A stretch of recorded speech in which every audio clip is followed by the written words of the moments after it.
Manda al-Islam waltazama bitariqatihi wa tarassama khutah wa ja'ala laqidatan islamiyatan asasan li fikratihi wal ahkama syar'iyyatan miqyasan li a'malihi wa masdaran li ahkamihi.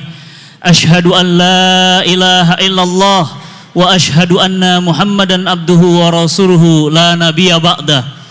Faqala Allah ta'ala fi Qur'anil azim wa huwa asdaqul qailin walan tarda ankal yahudu walan nasara hatta tattabi'a millatahum wa qal qad badatil ba'da'u min afwahihim wa ma tuhfi suduruhum akbar.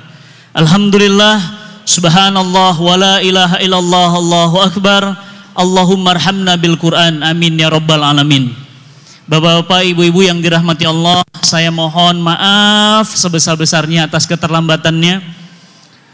Memang saya harus pergi lebih pagi nampaknya. Saya sudah pergi dari Bogor jam 7 pagi, tepat jam 7. Sampai sini hampir jam 10, jadi hampir 3 jam di perjalanan. Jadi kira-kira dimaafin gak nih? Dan ya, insya Allah kajian lagi nanti di Masjid An-Nabawi, saya sholat subuh di sini aja. Ya. Luar biasa macetnya, Masya Allah. Itu sudah motong sana sini. Dan tadi di jalan Kiai Haji Hasyim Asy'ari, setelah danau itu saya harus turun dari mobil dan harus ngambil ojek, karena kalau tidak begitu mungkin saya lebih telat lagi. Jadi mohon dimaafkan. Dan alhamdulillah pada pertemuan kali ini kita bisa bertemu untuk sama-sama belajar, untuk sama-sama mewaspadai strategi penghancuran keluarga muslim. Sebelum kajian dimulai, saya mohon bantuannya. Yang pertama, mohon handphonenya di silent. Handphonenya dikecilkan, tidak ada suara handphone. Yang kedua, mohon tidak berbincang-bincang kanan kirinya. Kasihan yang datang ke sini betul-betul ingin belajar, terganggu karena obrolan kita. Yang kedua, ya, insya Allah keberkahan akan dapat jika kemudian kita fokus kepada materi, tidak fokus kepada hijab kanan kiri. Ya, ini hijabnya nggak matching deh ya, warnanya bingung, nggak usah dibahas ya. Ya, fokus sama materinya ya. Dan yang ketiga, mohon maaf bagi yang ada di luar mungkin bisa memilih tempat di atas karena kita pakai infocus, khawatirnya tidak terlihat, di atas masih ada tempat insyaallah. Dan insyaallah bagi yang membawa anak-anak, mohon anak-anaknya dikondisikan. Insya Allah saya akan menyampaikan materi yang amat sangat penting. Dan na'udzubillah min zalik, ini ternyata sudah masuk ke keluarga-keluarga kita. Dan mudah-mudahan Allah subhanahu wa ta'ala menjauhkan kita dari apa-apa yang mereka inginkan hancurkan dari keluarga muslim. Bapak ibu yang dirahmati Allah, kalau kita lihat Allah subhanahu wa ta'ala itu berfirman di Quran surat At-Toha, ya, bisa dibuka Quran surat At-Toha. Quran surat At-Toha itu adalah Quran surah ke-20. Ya, silahkan yang punya handphone buka Qurannya, yang punya Quran silahkan langsung menuju Quran surat 20. Ya. Allah subhanahu wa ta'ala berfirman di Quran surat At-Toha ayat 124. Allah subhanahu wa ta'ala berfirman, waman a'rada an zikri fa innalahu ma'isyatan donka wa nahsuruhu yaumal qiyamati a'ma. Dan barang siapa yang berpaling dari peringatanku, waman a'rada an zikri, az-zikr itu adalah nama lain dari Al-Quran. Jadi Al-Quran itu punya nama lain, Alkitab, Al-Furqan, Az-Zikr. Waman a'rada an zikri fa innalahu ma'isyatan donka. Barang siapa yang berpaling dari Al-Quran, maka bagi mereka penghidupan yang sempit. Penghidupan yang sempit itu maknanya apa? Maknanya semuanya serba susah, serba sulit. Mau halal susah, mau haram apalagi susah. Ya. Jadi susah, semuanya serba sulit. Pengangguran meningkat, perceraian meningkat, aborsi di mana-mana. Ya, keluarga perceraian di mana-mana, ya. Kehidupan semakin sulit, uang semakin sulit, semua semakin sempit. Allah katakan wa man a'rada an zikri, barang siapa yang berpaling dari peringatanku, dari Al-Qur'an, maka mereka menghadapi penghidupan yang sempit. Dan baca ayat lanjutannya di situ, wa nahsuruhu yaumal qiyamati a'ma. Dan nanti kata Allah, aku akan kumpulkan di akhirat dalam keadaan buta. Sudahlah di dunia hidupnya sempit, di akhirat buta. Masya Allah. Ini orang Masya Allah ya, na'udzubillah min zalik, jangan sampai kita termasuk orang seperti ini. Sudah di dunia susah, di akhirat selamanya susah. Bapak Ibu yang dirahmati Allah, yang lama itu di dunia apa di akhirat? Di akhirat. Di dunia buta, maaf, di dunia sempit, di akhirat buta. Ya. Apa kata Allah?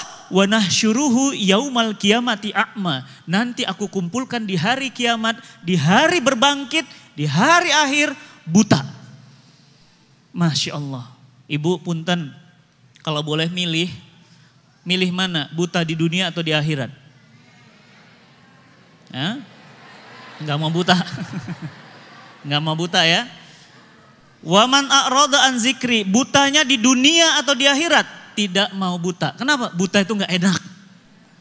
Ya, enggak bisa melihat suami, enggak bisa melihat istri, enggak bisa melihat cantiknya masjid kita, enggak bisa melihat keindahan alam, enggak bisa melihat keindahan ciptaan Allah.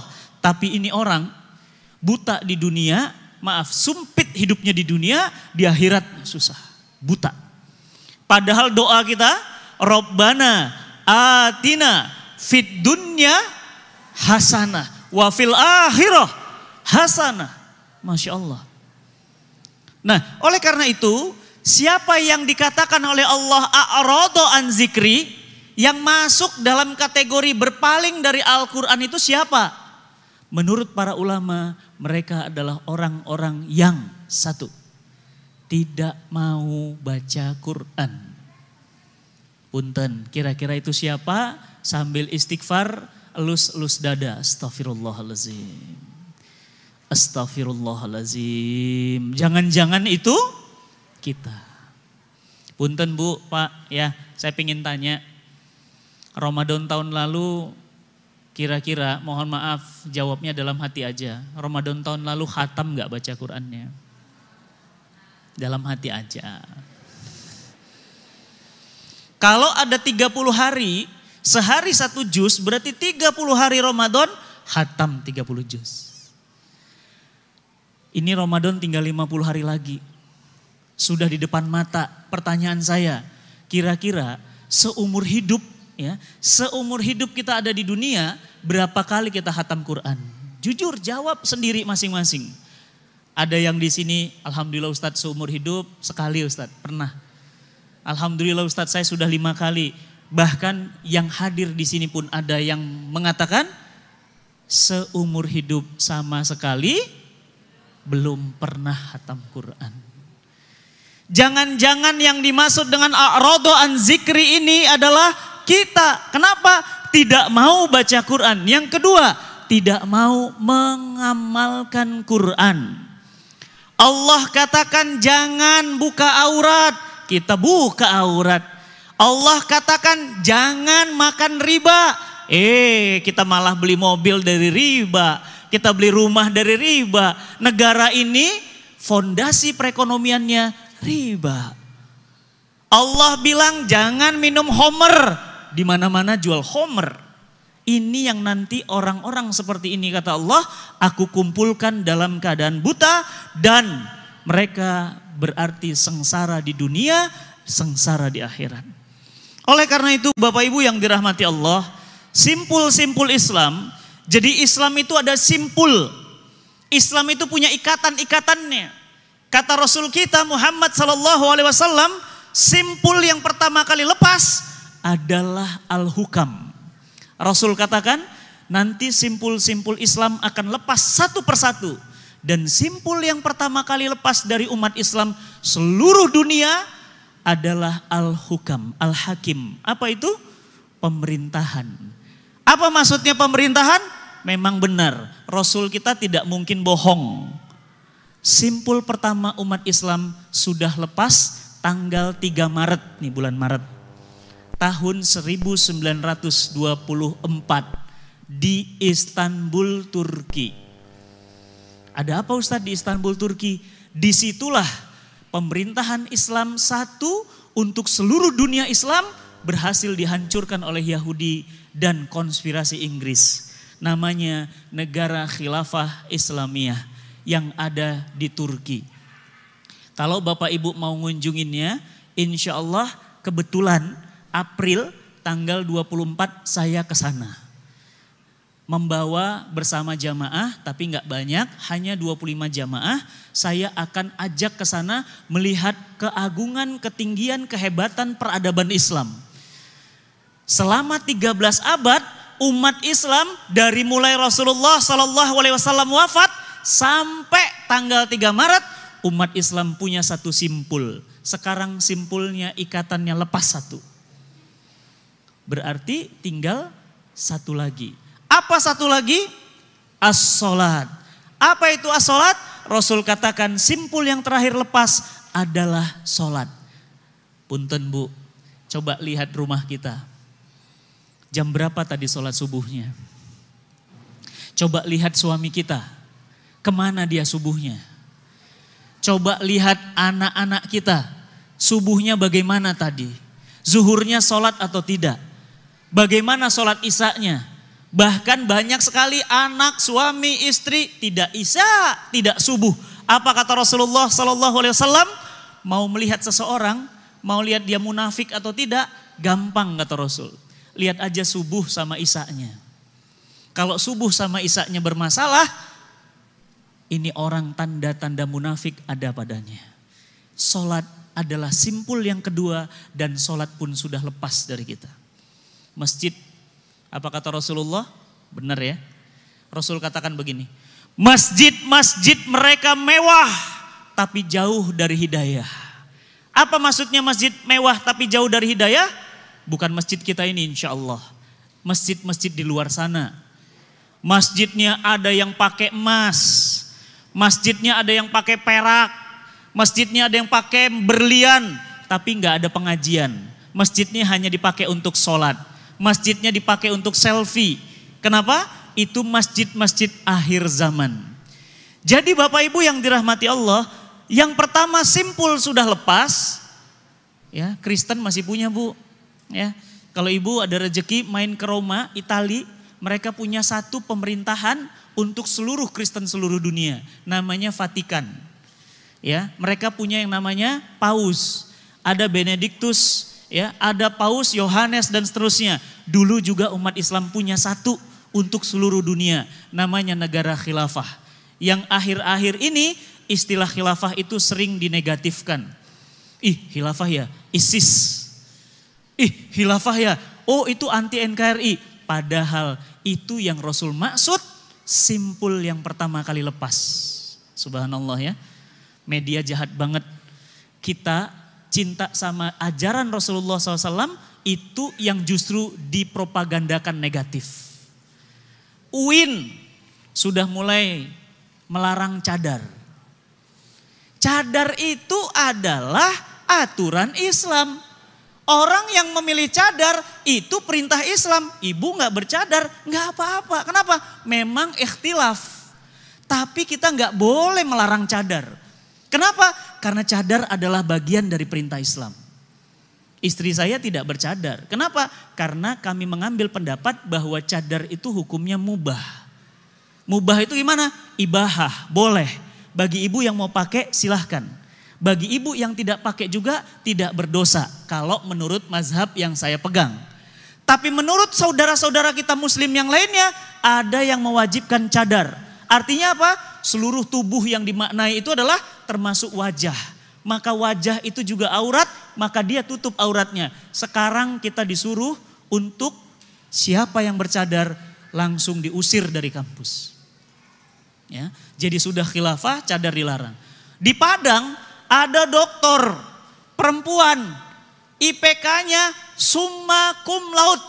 Ibu tahu summa cum laude? Itu bukan 3,5 IPK-nya, 4. Orangnya bercadar. Diusut juga. Masya Allah. Pertanyaan saya, Bu, ini kita di Indonesia atau di Singapura? Kalau di Singapura dilarang cadar boleh? Boleh. Kenapa? Muslim minoritas. Ini kita di mana sih? Indonesia. Muslim mayoritas. Cadar dilarang. Cadar dilarang bukan di sekolah San Petrus, bukan di sekolah Johannes, bukan di sekolah San Thomas, dilarangnya UIN. Bayangin, Bu. UIN, Universitas Islam Negeri. Dulu katanya IAIN, diganti jadi UIN. Kenapa? Diplesetkan, kata teman saya. Apa itu IAIN? Ingkar Allah, ingkar Nabi. Ya, mohon maaf, UIN itu seringkali dijadikan sarangnya Islam liberal. Ya, dari sanalah banyak tokoh-tokoh Muslim tapi membenci Islam. Ya, sedih banget kita, Bu, ya. Kalau yang membenci Islam orang kafir, kita wajar. Kenapa? Orang kafir. Yang benci sama Islam itu anak-anak umat Islam sendiri. Jadi pilar-pilar Islam sudah tinggal satu lagi. Dan jika satu ini juga sudah lepas, berarti tidak ada lagi simpul-simpul Islam dalam diri kita. Maka pantaslah ketika hari ini kita lihat umat Islam punya dua problem. Problem yang pertama, apa problem yang pertama? Umat Islam itu punya masalah internal. Apa masalah internalnya? Dengan diri mereka sendiri. Umat Islam bodoh sama agamanya. Betul apa betul? Betul, jujur, betul. Sholat jenazah nggak ngerti. Takbir kedua ruku. Sholat istisqa nggak ngerti. Sholat khauf nggak ngerti. Sholat suruk nggak ngerti. Ustadz, tadi Ustadz ngajak sholat apa? Sholat isrok, sholat suruk. Apa itu Ustadz? Kata si ibu. Saya bilang, Ibu sudah berapa tahun jadi orang Islam? Sudah 45 tahun Ustadz. Baru dengar Ustadz sholat suruk. Ibu kemana aja? Ibu tahu sholat suruk itu pahalanya, kata Rasulullah SAW, itu setara dengan umroh dan haji bersamaku sempurna, sempurna, sempurna 3 kali, Bu. Kapan itu Ustadz? Tuh kan umat Islam gak ngerti agamanya. 53% umat Islam Indonesia gak bisa baca Quran. Survei dari Susenas tahun 2013, 53%. Umat Islam Indonesia sekarang jumlahnya 200 juta orang. Berarti kalau 53%, 100 juta umat Islam Indonesia gak bisa baca Quran. Jangan dilihat yang di sini mah insya Allah bisa semua, amin. Ya, lihatnya di luar sana, Bu. Coba Ibu jalan-jalan ke Aceh pedalaman. Kami ke Aceh Tamiang. Ada Aceh, ya, kecamatannya itu ada namanya Aceh Tamiang. Kami ke sana, Aceh loh. Yang bisa baca Quran cuma imam sholatnya doang. Penduduknya nggak bisa baca Quran. Ustadz, masa sih itu kan Aceh? Ya iya, ini Aceh. Justru karena Aceh. Emang kenapa Ustadz? Makanya digelarinya Serambi Mekah. Itu sebenarnya kurang tepat, harusnya Serambi Madinah, bukan Mekah. Mekah itu banyak jahiliyah. Ya, jadi banyak yang nggak bisa baca Quran. Saya ke Papua, ke Sorong, banyak umat Islam nggak bisa baca Quran. Banyak umat Islam nggak ngerti tentang wudhu. Kemarin saya ketemu bapak-bapak lagi sholat, buru-buru wudhunya. Sikunya masih kering. Saya bilang, Pak sebentar, mau sholat? Iya, itu sikunya masih kering. Emang kenapa Ustadz? Hah, emang kenapa? Berarti dia nggak ngerti batasan wudhu sampai mana. Ada lagi laki-laki, celananya melorot, kantongnya di sini. Jadi pada saat sholat, bujurnya kelihatan. Dia tahu nggak itu aurat? Sholatnya nggak sah. Ada lagi yang sholat laki-laki, celananya robek, tuur, ya, lututnya itu kelihatan. Begitu tersingkap kelihatan pahanya, sholatnya nggak sah. Apa dia paham? Tidak. Umat Islam lemah sama agama sendiri. Riba haram gak tahu.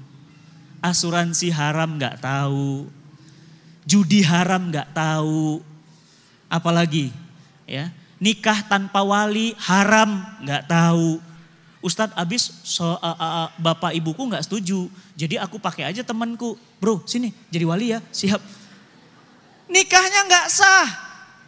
Ada yang nikahnya akadnya di gereja.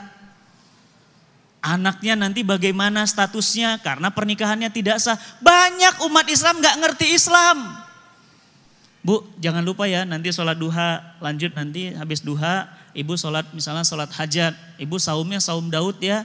Bu, ini mau Ramadan. Ribut di WA. Apa yang diributkan? Apakah ada puasa Rajab atau tidak? Bu, pertanyaan saya punten ya. Ibu sudah berapa kali ketemu bulan Rajab? Pak, udah berapa kali kita ketemu bulan Rajab? Seumur hidup. Tapi ketemu bulan Rajab berantem di WA. Ada, tidak.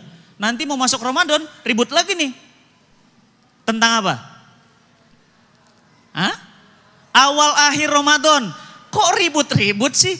Itu kan pendapat-pendapat yang kemudian memang ikhtilaf.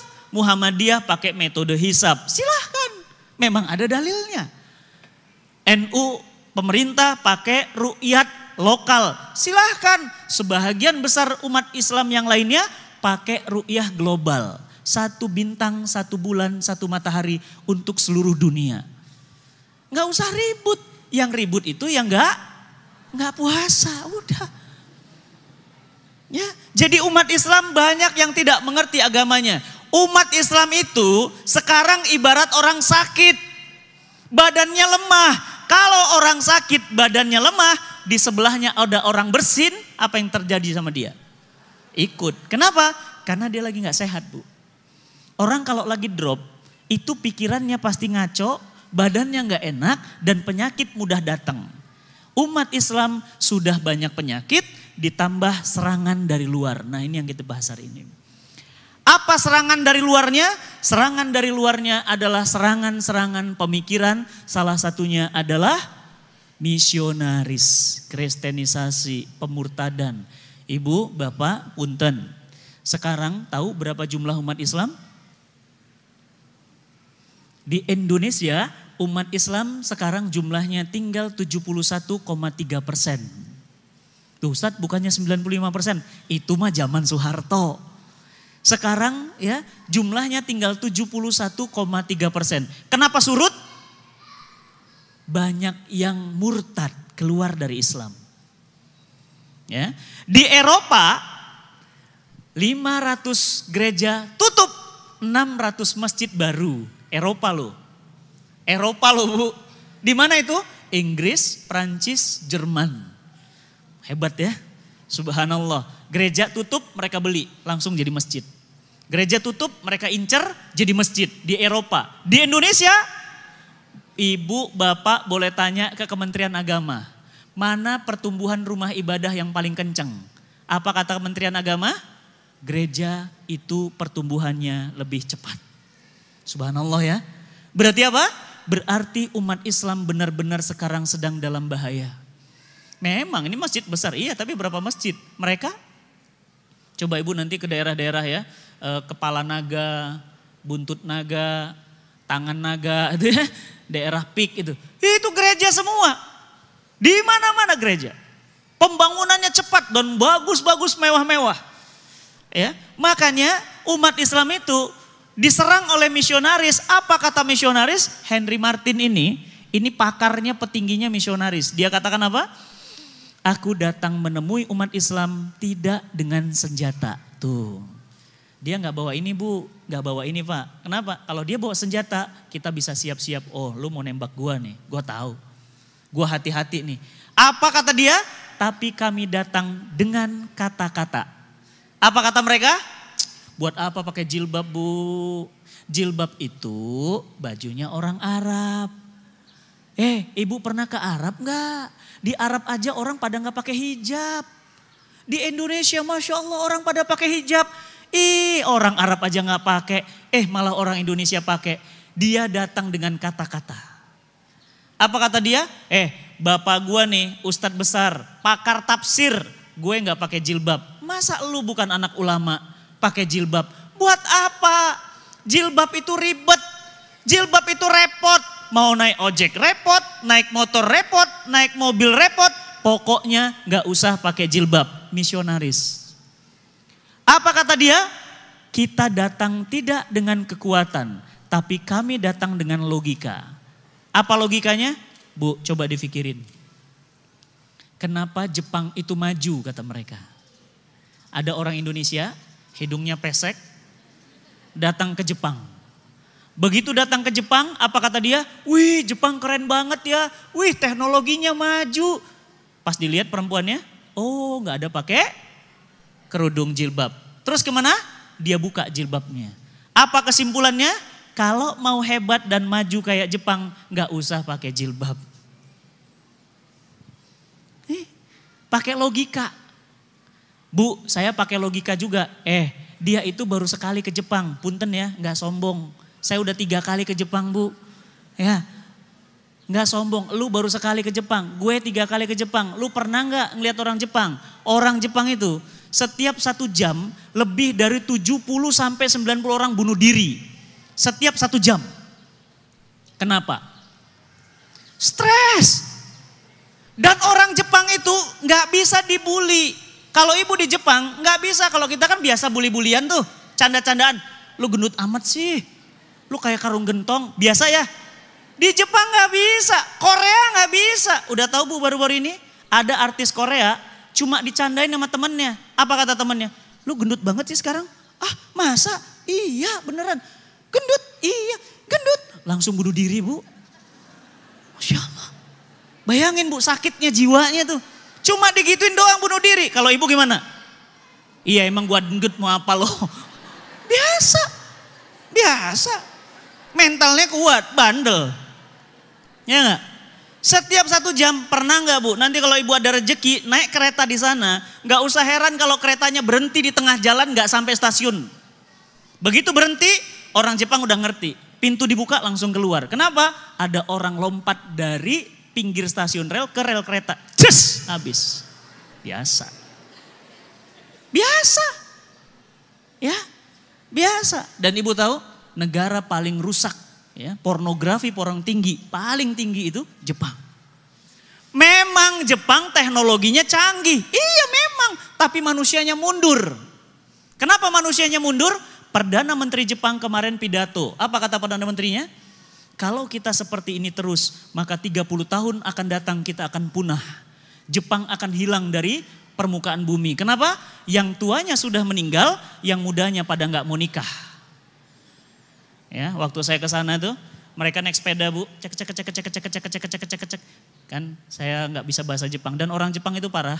Kita English dia nggak bisa. Dia Jepang kita nggak mudeng. Jadi gimana? Saya bilang stop. Ya, Mas coba tanya sama dia. Ini cewek Bu, cantik. Saya bilang tanya nggak? Coba tanya. Dia nikah nggak? Ditanya, kamu nikah? Pakai bahasa Jepang.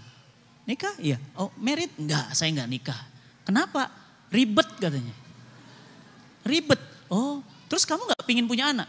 Punya, saya punya anak. Mana? Dibuka Bu, sepedanya tuh ada boxnya di depan, ada yang keluar. Ngip.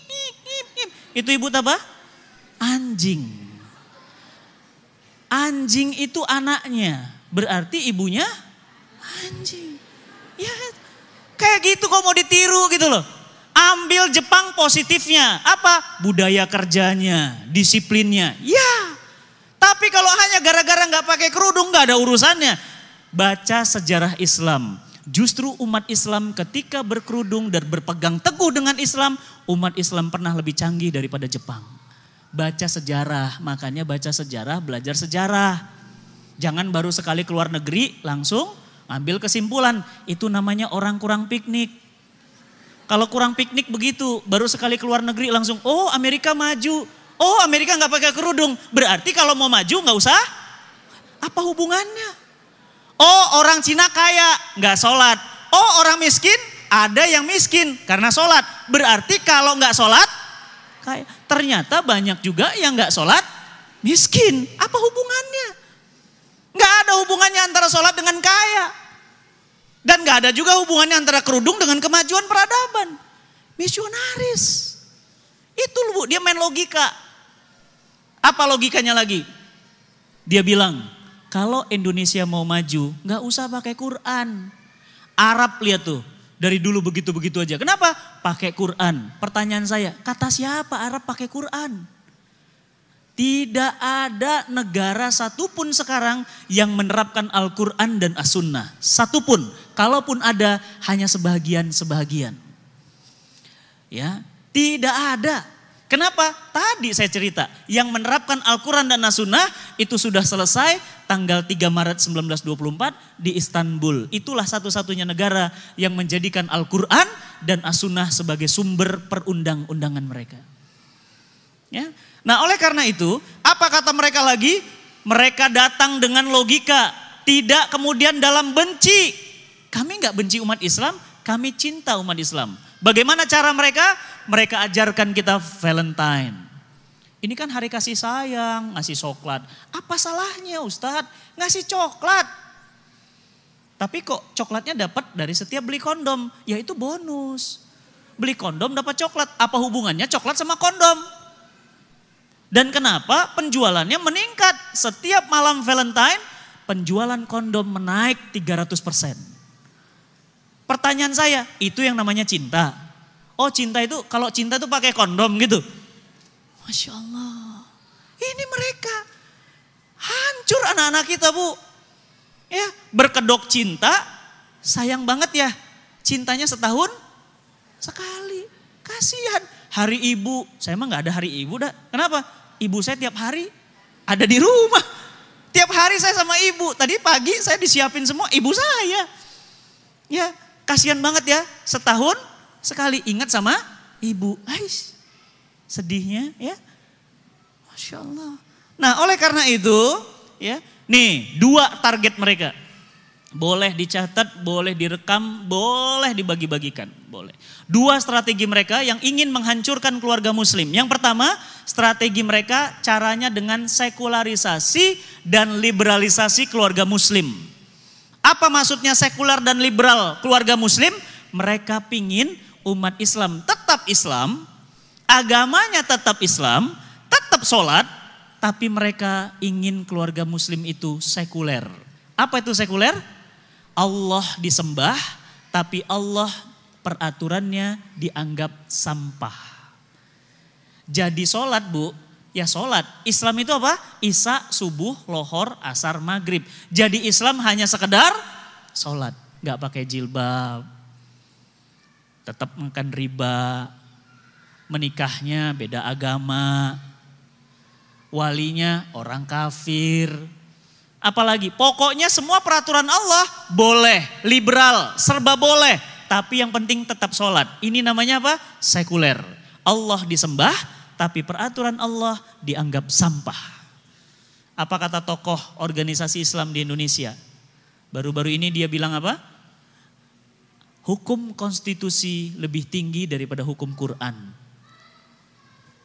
Bahkan dia bilang apa? Dia bilang bahwa ya tutup saja ya sekolah-sekolah Islam, karena sekolah-sekolah Islam itu lebih berbahaya ya daripada ya maaf itu sekolah-sekolah Islam itu mengajarkan prinsip-prinsip terorisme. Jadi umat Islam itu mereka strategi menghancurkannya bukan pakai senjata, bukan pakai kebencian, tapi pakai strategi liberal. Apa itu liberal? Serba boleh. Jadi nanti ibu stres kalau anak ibu nggak pacaran. Saya pernah cerita ya, ada cerita, ini kisah luar biasa ya tentang seorang anak muda ganteng, orang Bintaro. Bapaknya Jerman, ibunya Sunda, ya kebayang, anak SMA kelas 2, ganteng. Mamahnya resah, mamahnya stres. Kenapa? Anak ini kok nggak mau pacaran. Akhirnya anak ini dibawa ke psikolog. Begitu dibawa ke psikolog, psikolognya nanya, "Nah, silahkan duduk." Iya, duduk. "Nah, kamu kan ganteng banget begini. Kamu kenapa kira-kira? Kenapa kamu nggak mau pacaran? Kamu nggak suka perempuan?" Apa kata anak laki-laki yang ganteng dan soleh ini? Dia bilang, "Ibu mohon maaf, ibu punya anak perempuan?" "Punya." "Kelas berapa?" "Kelas 1. "Wah, adik kelas saya dong." "Iya." "Mau nggak anak ibu saya pegang-pegang, saya cium-cium, terus saya tinggalin?" Wah, kalau begitu saya tebas tuh orang. Tuh, psikolognya malah marah. Itulah yang saya lakukan, Bu. Saya tidak mau main-main sama perempuan. Karena dalam yang saya pahami, wanita itu nikah, jadi ibu, jadi sumber kehormatan. Masya Allah, langsung tangannya dipegang, keluar dari ruangan, ibunya ditemui sama psikolognya. Apa kata psikolognya? "Bu, bukan anak ibu yang gila, ibu yang stres, Bu. Subhanallah. Ya. Anak gak mau pacaran, ibu tahu pacaran itu gimana? Pacaran itu ibarat orang beli mangga. Ibu kalau beli mangga gimana? Cium. Cukup? Diapain? Ah keras, oh lembek, oh keras, oh pendek. Oh ini keras, ya. Apa kata tukang mangganya? Kenapa Bu kok lama banget milih mangga? Iya Mas, nyari yang bisa dimakan hari ini. Oh ini ada yang udah lembek. Apa kata tukang mangganya? Mas penasaran? Oh iya, oke sini tester. Nah. Asem, oh sebentar, ini anak saya nomor 2. Itu pacaran, jadi ibu yang berikan anaknya pacaran begitu. Nih, coba adiknya. Ini manis nih, cuma kurang tebel. Jadi gimana? Ganti. Yang ini ya. Nah ini coba nih, nah coba. Ini tebel ya, manis, tapi sebentar saya cari mangga yang lain dulu. Mas, ini jadi beli gak kata si ibunya? Mas nanti aja deh, coba Bu. Itulah pacaran. Pegang-pegang, cium-cium, peluk-peluk, udah diapa-apain. Jadi, gak. Itu pacaran. Dan berapa banyak ibu-ibu yang hari ini stres, anaknya gak pacaran. Kamu sayang rambutmu bagus, kamu cantik. Kenapa kamu gak pacaran? Coba Bu bayangkan, liberal, serba boleh.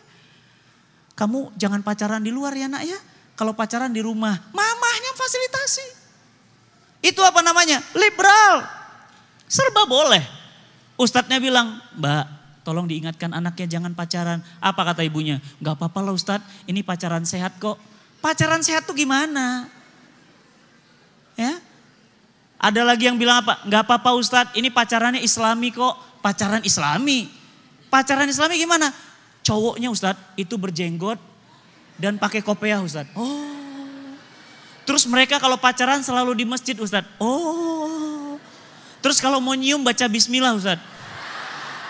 Bismillahirrahmanirrahim. Setelah dicium ceweknya bilang apa? Alhamdulillah. Bu, maksiat ya maksiat. Nggak ada pacaran Islami.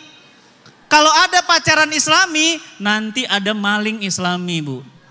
Gimana maling Islami? Dia ambil barang ibu, dia nulis surat kepada saudariku. Izinkan aku mengambil barangmu. Tapi yakinlah Allah akan mengganti yang jauh lebih baik. Itu namanya maling Islami. Kalau ada maling Islami, nanti ada pelacur Islami. Gimana pelacur Islami? Setelah mereka berzina dan mereka mengatakan apa? Insya Allah bang, gak usah dibayar. Annalillahi ta'ala. Gak bisa. Ya pacaran ya haram, zina ya haram. Gak usah pakai pacaran Islami. Gak ada pacaran Islami. Kalau ibu mau, anak ibu ada jodohnya, khitbah, lamaran. Setelah lamaran, masa antara lamaran ke pernikahan, inilah yang namanya masa ta'aruf. Saling mengenal. Ternyata sudah dikenal, oh rupanya karakternya keras. Orangnya sedikit-dikit pukul, dikit-dikit jitak. Oh ini gak cocok jadi suami. Boleh putus dan anak ibu bersih. Gak pernah dipegang-pegang, gak pernah dipencet-pencet, gak pernah dipotong-potong. Bersih Bu. Coba mohon maaf pacaran dari si A, gak jadi pacaran sama si B. 5 tahun, pacaran sama si C 7 tahun. Bayangin Bu, cicilan motor udah lunas. Pacaran sama si C 3 tahun, terakhir jadi sama si B. Berapa bulan pernikahannya? 3 bulan cerai. Kenapa? Apa yang mau dicari? Sudah selesai semua. Jadi ini ya strategi mereka. Yang kedua strategi mereka apa? Mengontrol populasi umat Islam. Bagaimana agar umat Islam jumlahnya sedikit? Kenapa? Karena mereka tahu Islam mengajarkan prinsip banyak anak, banyak rezeki. Bahkan Islam mengajarkan nikahilah wanita. Kami oleh Rasul kita diminta untuk menikahi wanita yang wadud dan walud. Wadud itu penuh cinta, romantis, manja, penuh kasih sayang. Yang kedua, walud, banyak anak. Jadi Islam membanggakan kalau anaknya banyak. Di sini anaknya yang 3? Oh 3, 4, 5. Masya Allah. Wah, 6. 6 Bu. 7. Nah, sudah mulai jarang. 2. Oh, itu banyak 2. Kenapa? Ya karena kena program cukup 2 anak. Gitu. Ya, hati-hati ya. Nah, mereka berkumpul Bu. Bapak Ibu, mereka berkumpul di mana? Di Mesir. Ngapain? Mereka buat strategi untuk menghancurkan umat Islam. Apa rekomendasi strateginya? Yang pertama, strategi mereka adalah ada yang namanya kebebasan hak reproduksi. Apa itu kebebasan hak reproduksi? Orang bebas mau berbuat apapun karena merasa itu rahimnya, karena merasa itu adalah kehormatannya, terserah kepada siapapun dan dimanapun kepada siapapun yang dia inginkan. Maka mereka sedang berjuang untuk 1, seks pranikah dilegalkan. Bayangin Bu ya, kalau kita sudah yang kayak gini legal, berarti apa kata Rasulullah SAW? Jika riba dan zina telah dihalalkan di sebuah negeri, berarti mereka sudah mengundang azabnya Allah. Sekarang seks pranikah Masya Allah banyak banget. Ibu coba main ke Jogja. Coba sehari saja, maaf 2-3 hari tinggal di kos-kosan di sekitar kampus di sana. Ibu gak usah kaget ngelihat laki-laki dan perempuan keluar dari kamar yang sama karena campur baur. Biasa.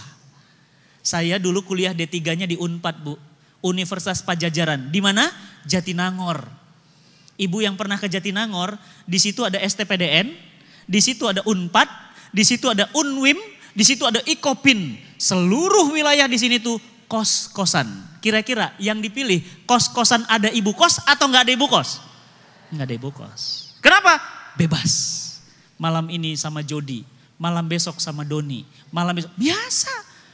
Aku ngerjain pelaporan praktikum ya di kamarmu. Ya udah, ayo kerjain laporan. Tidur di situ biasa. Besok pagi ganti lagi. Itu biasa. Seks pranikah. Bukan rahasia lagi. Sampai-sampai ada bukunya Jogja undercover, Bandung undercover. Itu kenapa? Karena memang ini sekarang jadi gaya hidup. Ini strategi mereka untuk menghancurkan keluarga muslim. Makanya anak-anak yang mau keluar dari rumah ibunya itu khawatir banget. Nah, nanti hati-hati ya nak kuliah. Masya Allah. Iya mah. Punten ya Bu, ibu tahu fenomena Awkarin. Ya, kalau ibu-ibu tahu berarti ibu-ibu gaul ya. Awkarin itu anaknya tadi berhijab, pinter, patuh sama orang tua. Begitu ke Jakarta, Masya Allah. Luar biasa. Gak usah diceritakan deh, pokoknya luar biasa. Bebas. Dan itu apa? Menjadi inspirasi anak-anak muda zaman sekarang. Ya. Jadi seks pranikah legal. Yang kedua, aborsi. Mereka sedang berjuang agar aborsi itu legal. Kenapa? Karena sekarang aborsi itu nggak boleh di Indonesia. Makanya kemarin ada sekolah di daerah daerah Banten. Anak sekolah itu perutnya udah gede. Dia pakai apa namanya itu? Pakai kain stagen. Karena gede. Ibu gurunya bilang anak ini kok agak gendutan gitu. Karena tiap hari stagen, bayinya akan keluar di kelas. Ya.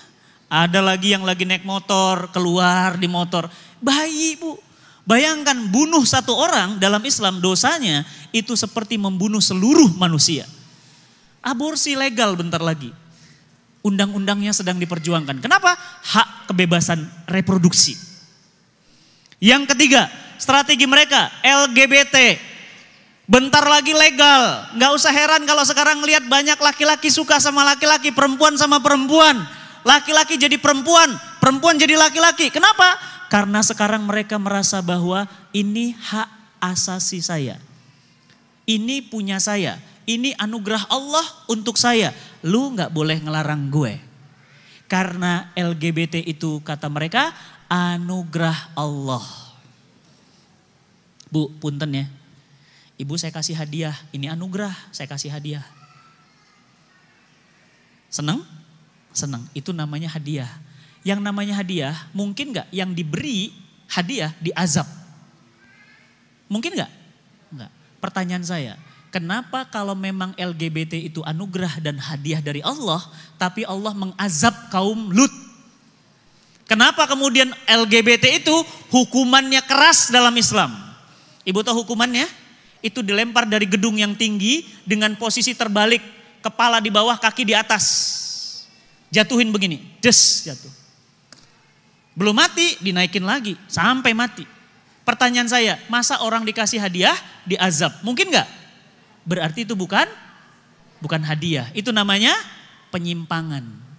Bu, punten ya. Ibu lihat ayam jantan ketemu ayam jantan ngapain? Berantem mereka.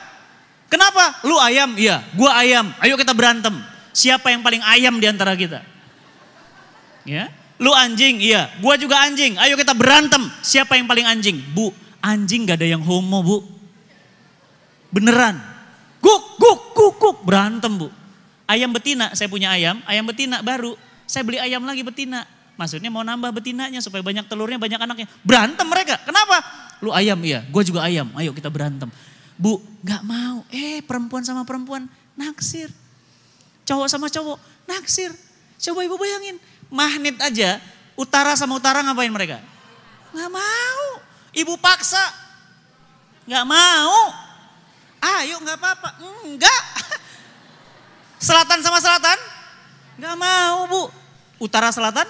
Nempel. Laki-laki naksir perempuan, normal. Perempuan, cakep ya. Cowok itu ganteng ya, soleh ya. Normal, Bu. Ya, jadi kalau anak ibu normal, alhamdulillah. Ya, kenapa sekarang ini mereka sekadang perjuangkan? Karena didukung di Indonesia. Bahkan mohon maaf ya, saya kutip dari pernyataan Kementerian Agama. Menteri Agama bilang apa? Kita harus menghormati hak-hak mereka. Karena mereka itu adalah bangsa Indonesia. Sama, hormati hak mereka. Jangan mereka dikucilkan, jangan dibenci. Mereka juga sama, mereka punya hak. Masya Allah. Laki-laki jadi perempuan, apa kata Rasulullah? Dilaknat oleh Allah. Bu, kalau saya nyolatin jenazah, nanti sholat zuhur selesai, kita nyolatin jenazah. Kalau jenazahnya laki-laki, doanya Allahumma firlahu warhamhu. Kalau perempuan, Allahumma firlaha warhamha. Kalau bencong, ayo. Imamnya bingung. Allahumma firlahu bingung. Ini laki-laki apa perempuan? Coba, mau gimana? Ustadz dia tadinya perempuan tapi jadi laki-laki. Perempuan deng, laki-laki apa perempuan? Tahu deh. Coba. Laki-laki perempuan jelas Bu dalam Islam. Laki-laki, perempuan. Ya. Dan laki-laki dengan perempuan sekarang itu kebebasan berekspresi itu didukung oleh banyak kelompok. Honda mendukung, bahkan mengeluarkan mobil dengan warna-warna pelangi. Starbucks, CEO-nya sampai bilang apa? Kamu gak suka LGBT? Keluar dari kedai kopi kami. Minum tuh Starbucks, Bu. Mohon maaf saya sebut merek langsung ya. Ya. Kamu gak suka LGBT? Kamu benci LGBT? Ya, keluar dari warung kopi kami. Masya Allah, luar biasa. Nah, oleh karena itu, hujan ya? Alhamdulillah, Allahumma sayyiban nafi'an. Semoga hujannya membawa keberkahan, insya Allah. Yang ketiga, hak menolak. Nah ini, hati-hati Bu. Ibu-ibu nih, bapak-bapak jangan dengar. Ada hak menolak hubungan suami istri. Dan istri nanti, kalau undang-undangnya legal, boleh nolak ajakan suami. Suaminya ngajak, mah. Maklum kalau udah malam penyakit mahnya kambuh. Mah. Apa kata si ibunya? Enggak, capek. Bu, hati-hati Bu. Ada hadis dari Rasulullah SAW. Apa kata Rasulullah SAW? Barang siapa seorang wanita yang dipanggil oleh suaminya, kemudian dia menolak tanpa hajat syar'i, maka kemudian dia dilaknat oleh malaikat malam itu. Hingga pagi. Bayangkan kalau malam itu ibu meninggal, berarti meninggal sedang terlaknat. Kalau ibu mau, jangan ditolak, sampaikan baik-baik. Mah, iya, sini dong, iya. Begitu datang, apa katanya? Mah, iya aku tahu, Mas, aku capek banget hari ini. Besok anak-anak kita pisahkan, jauhkan. Titipkan ke rumah neneknya. Besok di rumah cuma kita berdua. Silahkan. Kan enak jawabannya. Tapi jangan bilang, enggak capek. Bu, ketika ibu ngomong begitu, suami bilang apa? Kalau perempuan stres, perempuan ngomong. Kalau laki-laki stres, Bu, diam. Hati-hati, Bu. Kalau laki-laki, kalau suami ibu di rumah udah banyak diam, suami ibu stres. Diam. Beneran. Itu kata psikolog. Diam-diam ngapain? Diam-diam rupanya pas buka WA. Udah akad nikah sama yang lain. Tuh kan. Kenapa? Karena gak ngomong. Makanya laki-laki itu penting diajak ngomong. Perempuan suka ngomong, laki-laki gak mau ngomong. Makanya harus diajak ngomong. Ibu tahu, saya pernah ngisi di sini nih, Gunung Sindur, Tangsel. Ada ngisi kajian, ada orang penjara Gunung Sindur. Itu nangis dari mulai awal saya ngisi sampai terakhir. Begitu selesai saya tanya, Mas kenapa nangis? Dia bilang apa? Iya Ustadz, saya kangen sama istri saya Ustadz. Loh kenapa emang istrinya? Saya bakar istri saya Ustadz. Bakar. Gimana ceritanya Mas kok dibakar? Rupanya itu dia di PHK. Kan stres. Laki-laki stres gak banyak ngomong Bu, dia diem. Istrinya ditanya baik-baik. Dan ibu tahu kejadiannya kapan? Ramadan tahun lalu. Apa katanya? Mas, emang kejadiannya gimana? Iya Ustadz, saya kan di PHK. Jadi kita gak ada uang. Sudah 5 bulan saya nganggur Ustadz. Jadi saya nanya baik-baik sama istri saya. Mah, kita masak apa hari ini? Buka puasa pakai apa? Kan bagus nanya. Istrinya stres. Lagi masak di depan kompor.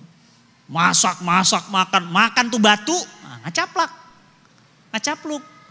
Suami stres, gak ngomong tapi ngapain Bu? Ngambil bensin. Langsung nyiram langsung. Bakar, habis istrinya. Dan Ustadz dia sambil sesegukan Bu, itu air matanya Masya Allah. Saya ngelihat istri saya dibakar seperti itu, saya diam saja Ustadz. Hati-hati Bu, komunikasikan, jangan ditolak. Kalau ibu tolak, laki-laki apa katanya? Oh oke, gue cari di luar. Tuh, zina. Dan zina itu dosa besar. Zina itu dia pulang ke rumah, dia sudah kemudian pergilah malaikat-malaikat rahmah dari rumah kita. Gak ada keberkahan lagi di rumah. Makanya gimana? Suami bilang, harusnya ketika ibu dipanggil, apa kata Rasulullah SAW? Meskipun dia sedang di dapur, maka dia panggilan suaminya dulu. Bahkan ibu kalau mau canggih lagi, gak usah ditolak. Bilang apa? Mas aku lagi di dapur nih, udah di dapur aja yuk. Udah di dapur Bu, di dapur, silakan. Ya, itu baru keren. Ya, jangan ditolak. Bosen Mas di situ terus, dapur sini, dapur. Masya Allah. Kenapa? Suami, istri. Kalau nggak suami istri, iya, nggak boleh di dapur. Ya, jadi ibu-ibu sekarang nih ya, menolak hubungan intim bagi istri. Yang keempat, yang kelima, hak menolak memiliki anak. Ini banyak di artis Bu, artis, selebriti, model. Nggak mau punya anak, tapi mau nikah. Apa dia bilang? Kamu oke nikah sama aku? Oke. Tapi aku minta satu syarat aja, aku nggak minta apapun. Apa syaratnya? Aku nggak mau punya anak. Loh kok gitu? Masa kita nikah kita nggak mau punya anak? Tujuan pernikahan salah satunya punya anak, punya keturunan. Anak kita. Apa kata dia? Nggak mau Mas. Kamu enak aja ngomong. Kamu enak beratnya. Cuma 50, cuma 60. Aku nikah sama kamu nih 48 sekarang. Begitu nikah sama kamu, punya anak kamu berubah jadi 84. Ngerti nggak? Bukan hanya itu, kata dia apa? Aku nyusu. Bukan hanya itu, aku tidur malam susah. Bukan hanya itu, aku mengandung. Bukan hanya itu, kulitku stretch mark. Bukan hanya itu, akhirnya apa Bu? Hak menolak hubungan suami istri. Yang kedua, hak menolak punya anak. Suaminya bilang, sayang nambah anak lagi yuk. Enggak, udah cukup satu aja. Loh kok cuma satu? Kalau dia meninggal selesai. Kalau dia ada apa-apa, dia sebatang kara. Enggak, udah mending aku mau satu. Masya Allah Bu, nih sebentar lagi. Hak menolak. Jadi nanti ada undang-undangnya Bu, boleh. Jadi kalau suami maksa, istri menolak, istri boleh ngadu ke Komnas HAM. Kenapa? Suami memperkosa istri. Subhanallah. Serem banget. Malah Bu, Masya Allah ya, aduh luar biasa Bu, istri solihah itu ya. Saya pulang malam capek gitu ya. Udah pulang capek, macet. Nih kesini aja 3 jam, kesana 3 jam, 3 jam. Pulang capek, buka pintu istri soleha itu Masya Allah. Abi udah pulang, Masya Allah. Tasnya diambil, diberesin semuanya. Mau makan dulu atau mau mandi dulu? Atau mau makan sambil mandi? Tuh. Ibu bayangin makan sambil mandi gimana? Berarti sambil shower, Masya Allah, bahagia. Ya, tapi gimana? Tolak, nggak boleh punya anak, nggak boleh ngelayanin suami. Kenapa? Beban. Ya, ada undang-undangnya sebentar lagi. Dan yang keempat, kebebasan bereproduksi. Baik kepada laki-laki perempuan silahkan, mau berproduksi dimanapun, boleh. Strategi mereka yang kedua, strategi bias gender. Hati-hati Bu, kemarin mereka sudah demo besar-besaran di Jakarta. Apa kata mereka? Bukan rok gua yang pendek, bukan gua yang porno, otak lu yang ngeres. Jangan atur gue, mau hijab mau enggak urusan gue. Ini dada gue, bukan dada lu. Ini dadaku, mana dadamu? Itu biasa Bu. Dan yang pakai spanduk itu siapa? Muslimah berkerudung. Dia pun gak ngerti itu dia ngomong apa itu. Perjuangkan hak-hak wanita. Ini Bu namanya gerakan feminisme. Ya nanti kapan-kapan saya ngisi tentang feminisme. Ini bahaya banget Bu feminisme. Kenapa feminisme berbahaya? Karena feminisme itu ingin agar laki-laki dan perempuan full setara. Full sama. Kalau laki-laki bisa angkat barbel, perempuan juga bisa. Kalau laki-laki bisa bodybuilder, perempuan juga bisa. Kalau laki-laki bisa nggak pulang-pulang rumah, perempuan juga bisa. Akhirnya laki-laki dan perempuan berlomba-lomba untuk hancur hidupnya. Bayangin Bu, hancur semuanya. Kenapa? Padahal laki-laki dan perempuan memang sama. Sama-sama taat kepada Allah. Tapi pasti juga karena beda itulah kita satu. Kalau sama buat apa? Ya enggak? Kalau sama buat apa? Justru karena beda itulah perempuan lembut, laki-laki tegas. Perempuan pemalu, laki-laki itu maju. Perempuan itu lembut, laki-laki itu karakternya keras. Itu karakter yang harus ada. Makanya laki-laki dan perempuan yang mendidik anaknya perpaduan ayah dan ibunya. Sayang Bu, kalau yang single parent, baik yang laki-laki sendiri atau perempuan sendiri. Anaknya karakternya, karakter ayahnya sendiri atau ibunya sendiri. Apa strategi gender dalam keluarga? Yang pertama, hak nafkah menafkahi. Ya. Apa itu hak nafkah menafkahi? Di dalam Islam, perhatikan bapak-bapak mohon maaf. Di dalam Islam, saya sampaikan sama bapak-bapak termasuk yang streaming maupun dimanapun. Wajib hukumnya menanggung nafkah anak, istri, suami. Haram hukumnya berlepas diri. Mas, ini gajiku kan cuma 2 juta. Anak-anak uang sekolah gimana? Terserah kamu. Aku kan udah bayarin rumah sama mobil. Pikirin sana, haram hukumnya. Dosanya besar. Sama seperti dosa meninggalkan sholat. Sama seperti dosa durhaka kepada orang tua. Sama seperti dosa zina. Dosa apa? Laki-laki berlepas diri dari nafkah. Mas, udah 3 bulan belum ditransfer, gimana ya? Kamu keluar kota terus, anak-anak sekolahnya aku semua. Aku sampai dagang keripik Mas, ya urusan kamu lah. Uang aku, uang kamu. Masya Allah. Laki-laki seperti ini dilaknat oleh Allah dan Rasulnya. Kenapa? Nafkah itu wajib di tangan suami. Istri gak wajib, tapi boleh bekerja. Dengan syarat, 1, pekerjaannya tidak merusak ifahnya. Apa itu ifah? Kehormatan.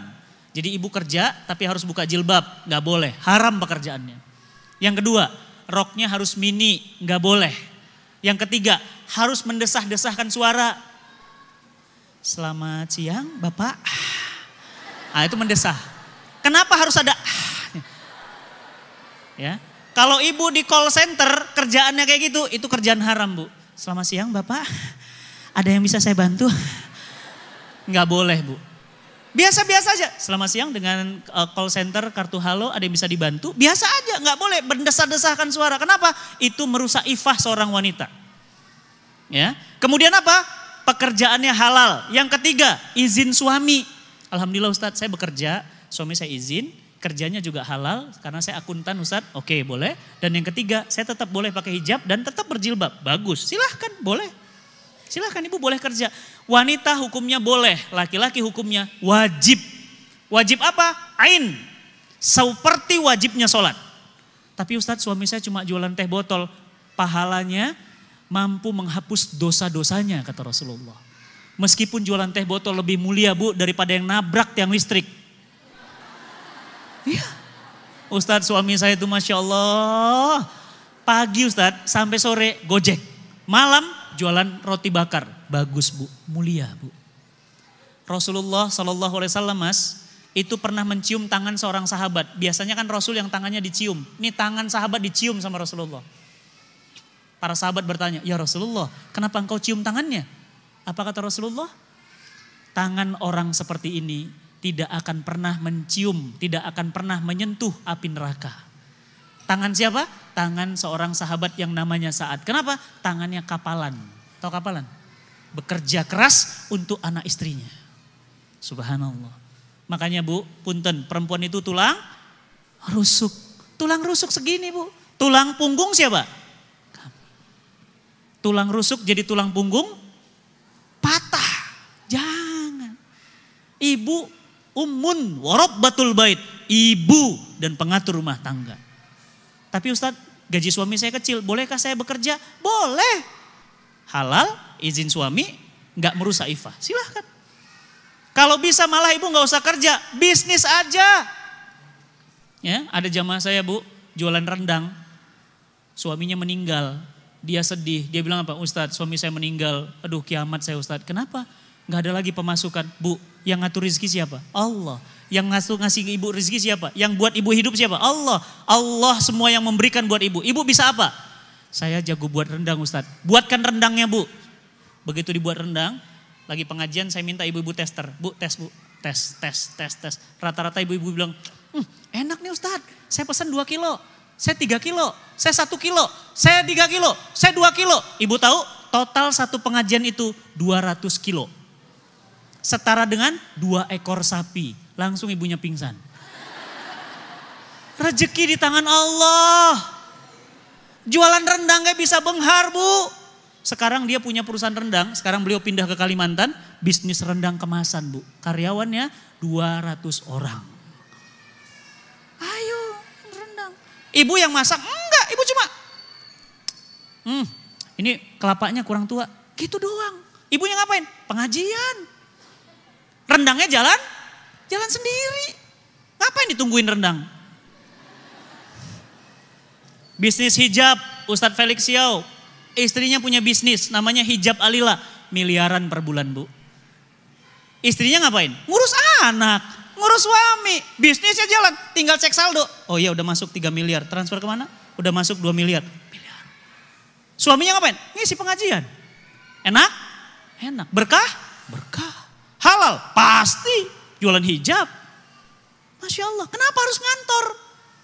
Laki-laki ngantor, perempuan ikut ngantor. Saya ke kereta bu, saya dulu ngantor.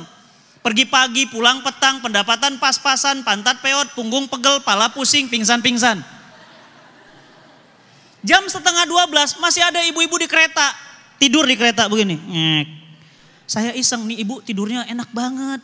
Saya bilang, bu, saya kan berdiri juga. Saya tanya, bu, dia terbangun. Masya Allah matanya merah bu. Saya tanya, ibu mau turun di mana? Maaf bu ganggu. Soalnya tadi tidur enak banget. Di mana nih pak? Bu ini sudah di Depok. Oh Depok. Aduh saya turun di Bogor pak. Bu ini 11:30 loh bu. 11:30 berarti setengah jam lagi sampai Bogor. Berarti ibu jam 12 sampai rumah. Sampai ke stasiun Bogor. Berarti dari situ ibu ke rumah sekitar 1:30. Ibu tadi berangkat jam berapa? Tadi 4:30 pak. 4:30 loh bu keluar dari rumah. Bayangin ibu enak banget ya. Tinggal taklim. Catet pulang dari sini kuliner. Enak banget. Enak. Gantung bu. Apa kata dia? Iya pak tadi 4:30.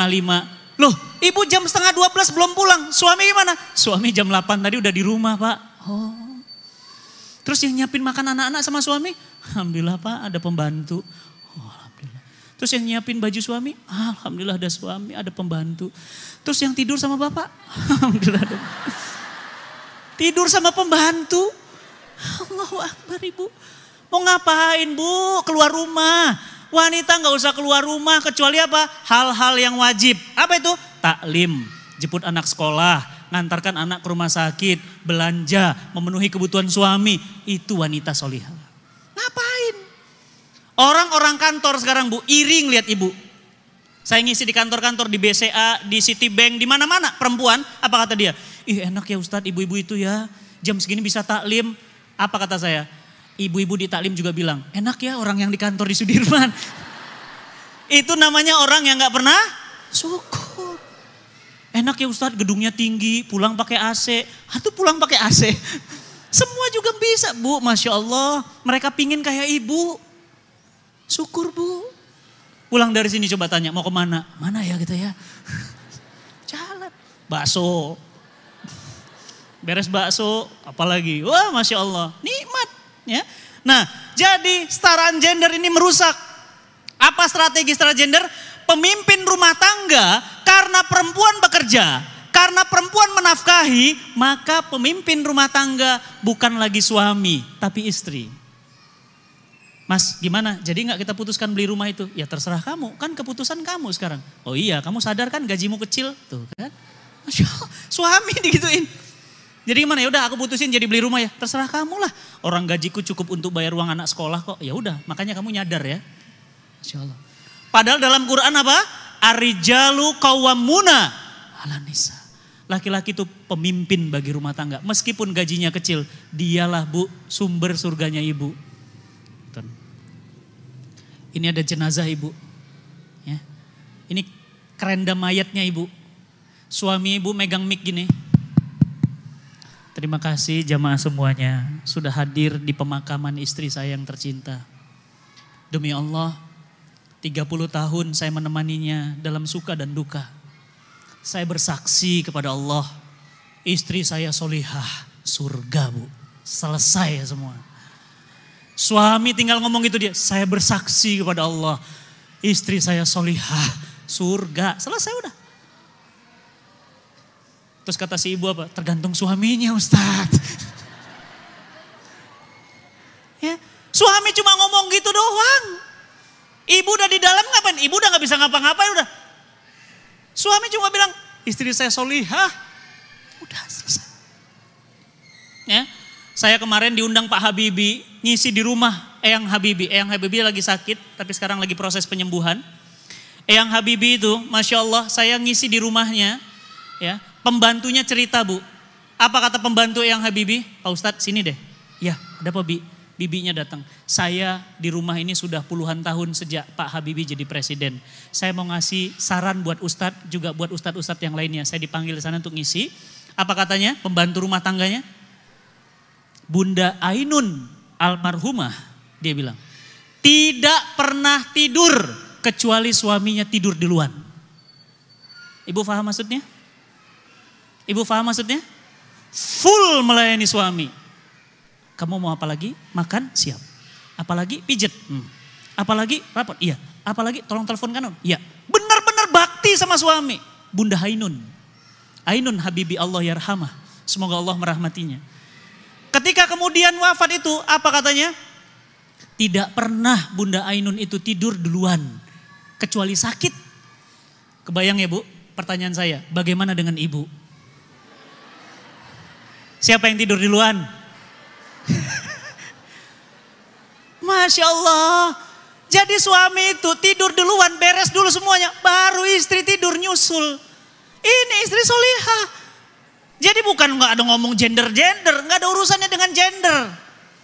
Ya. Allah menciptakan laki-laki perempuan itu bukan untuk dipertentangkan. Tapi untuk disatukan. Ya, subhanallah ya bu. Gak pernah tidur duluan berarti apa? Wah itu mentalnya ngelayanin banget.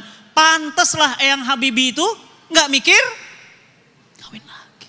Kurang apa bu? Duit ada, jabatan ada dan sehat bu. Umur 82 tahun masih bisa berenang 1 jam. Saya dapat kabar dari security-nya. Eyang Habibie itu kalau berenang masih kuat 1 jam. Berenang bu. Antum mas masih kuat 1 jam? Kuat di pinggir kolam renang. 1 jam loh, Eyang Habibie loh, Masya Allah. Dan Eyang Habibie itu dari ba'da subuh sampai duha gak lepas dari Quran.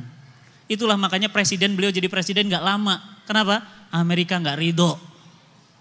Orang soleh rupanya, saya juga baru tahu, Masya Allah. Istrinya begitu. Masya Allah, pantas anak-anaknya hebat-hebat dari rahim ibu yang hebat. Makanya ini ibu-ibu hebat nih. Anaknya hebat-hebat. Ya.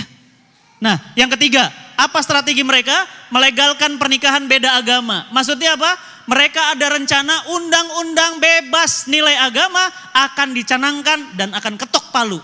Jadi targetnya apa? Gak usah lagi masalah kafir muslim. Muslim kafir, harus toleransi. Bagaimana toleransinya? Boleh nikah beda agama. Laki-lakinya kafir, perempuannya muslimah, boleh. Laki-lakinya kafir, muslimah, murtad, segala macam, boleh. Kenapa? Liberal, semua serba boleh. Dan yang keempat, strategi mereka. Ini strategi mereka. Apa strategi mereka? Melegalkan kebebasan ekspresi seksual. Bebas. Bebas. Kenapa? Karena apapun yang mereka lakukan, mereka merasa bebas dari tekanan-tekanan, termasuk tekanan-tekanan agama. Bebas. Laki-laki sama laki-laki suka boleh. Bu, pertanyaan saya, kalau cowok sama cowok bakal punya anak? Kata ibu, kata mereka bisa. Caranya gimana? Diambil spermanya, dia sewa ibu rahim. Disemprotkan sperma mereka ke rahimnya, hamil. Maka nanti anak itu katanya adalah anak mereka berdua. Siapa yang nyusuin? Ibu. Sampai kemudian besar. Ini jadi anaknya. Masya Allah ya, otaknya sakit. Kalau perempuan sama perempuan bisa hamil? Enggak bisa. Kenapa? Enggak lengkap. Harus ada sperma. Mereka beli sperma. Ambil, pilih. Mau yang hidung mancung, mata bulat, mata sipit, kulit hitam, tinggi badan. Ambil, semprot ke rahimnya. Serot, serot, hamil. Ketika hamil nanti, maka ini anak siapa? Anak mereka berdua. Kan gak menyusui, ya kan? Karena gak hamil. Subhanallah ya Bu ya. Allah tuh ciptakan dia, hamil tuh ada susu. Gak hamil, gak bisa. Maka gimana? Disusukan dengan ibu titipan susu. Jadi anaknya. Ya, Masya Allah. Dan ternyata LGBT itu saya baru tahu. Itu bukan penyakit, maaf, itu bukan takdir. Itu penyakit. Dan buktinya bisa sembuh. Kenapa bisa sembuh? Saya langsung ketemu, saya sering cerita ini kemana-mana. Ada orang yang namanya Sam Brody. Sam Brody, Ibu cek aja di Google, cek Sam Brody tulisannya. Nah Sam Brody itu dulunya laki-laki Bu. Gagah, ganteng, berubah jadi perempuan. Namanya Samantha. Samantha itu jadi model di Hollywood.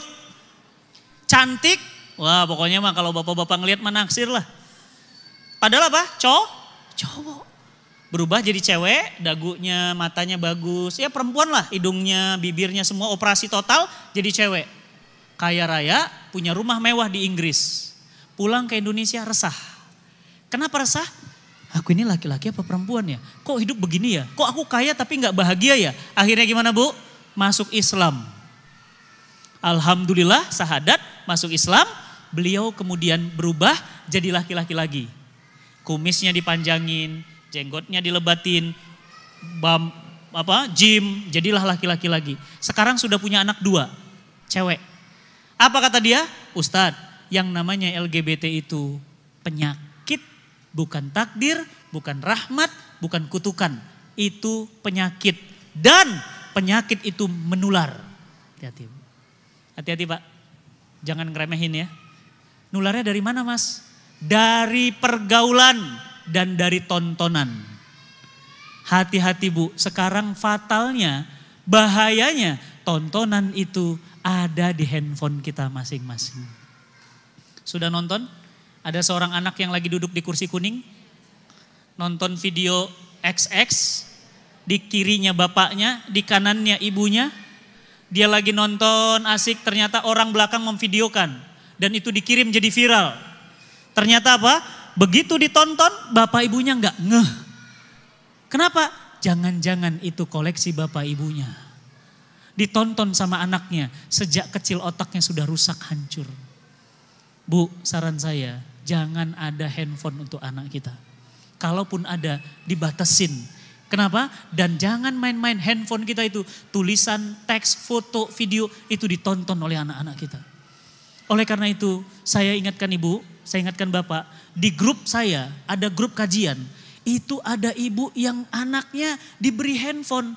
Ternyata ada foto ibunya pakai handuk. Anak kecil pegang handphone, nggak ngerti. Diposting ke grup, tok, tok, tok, tok.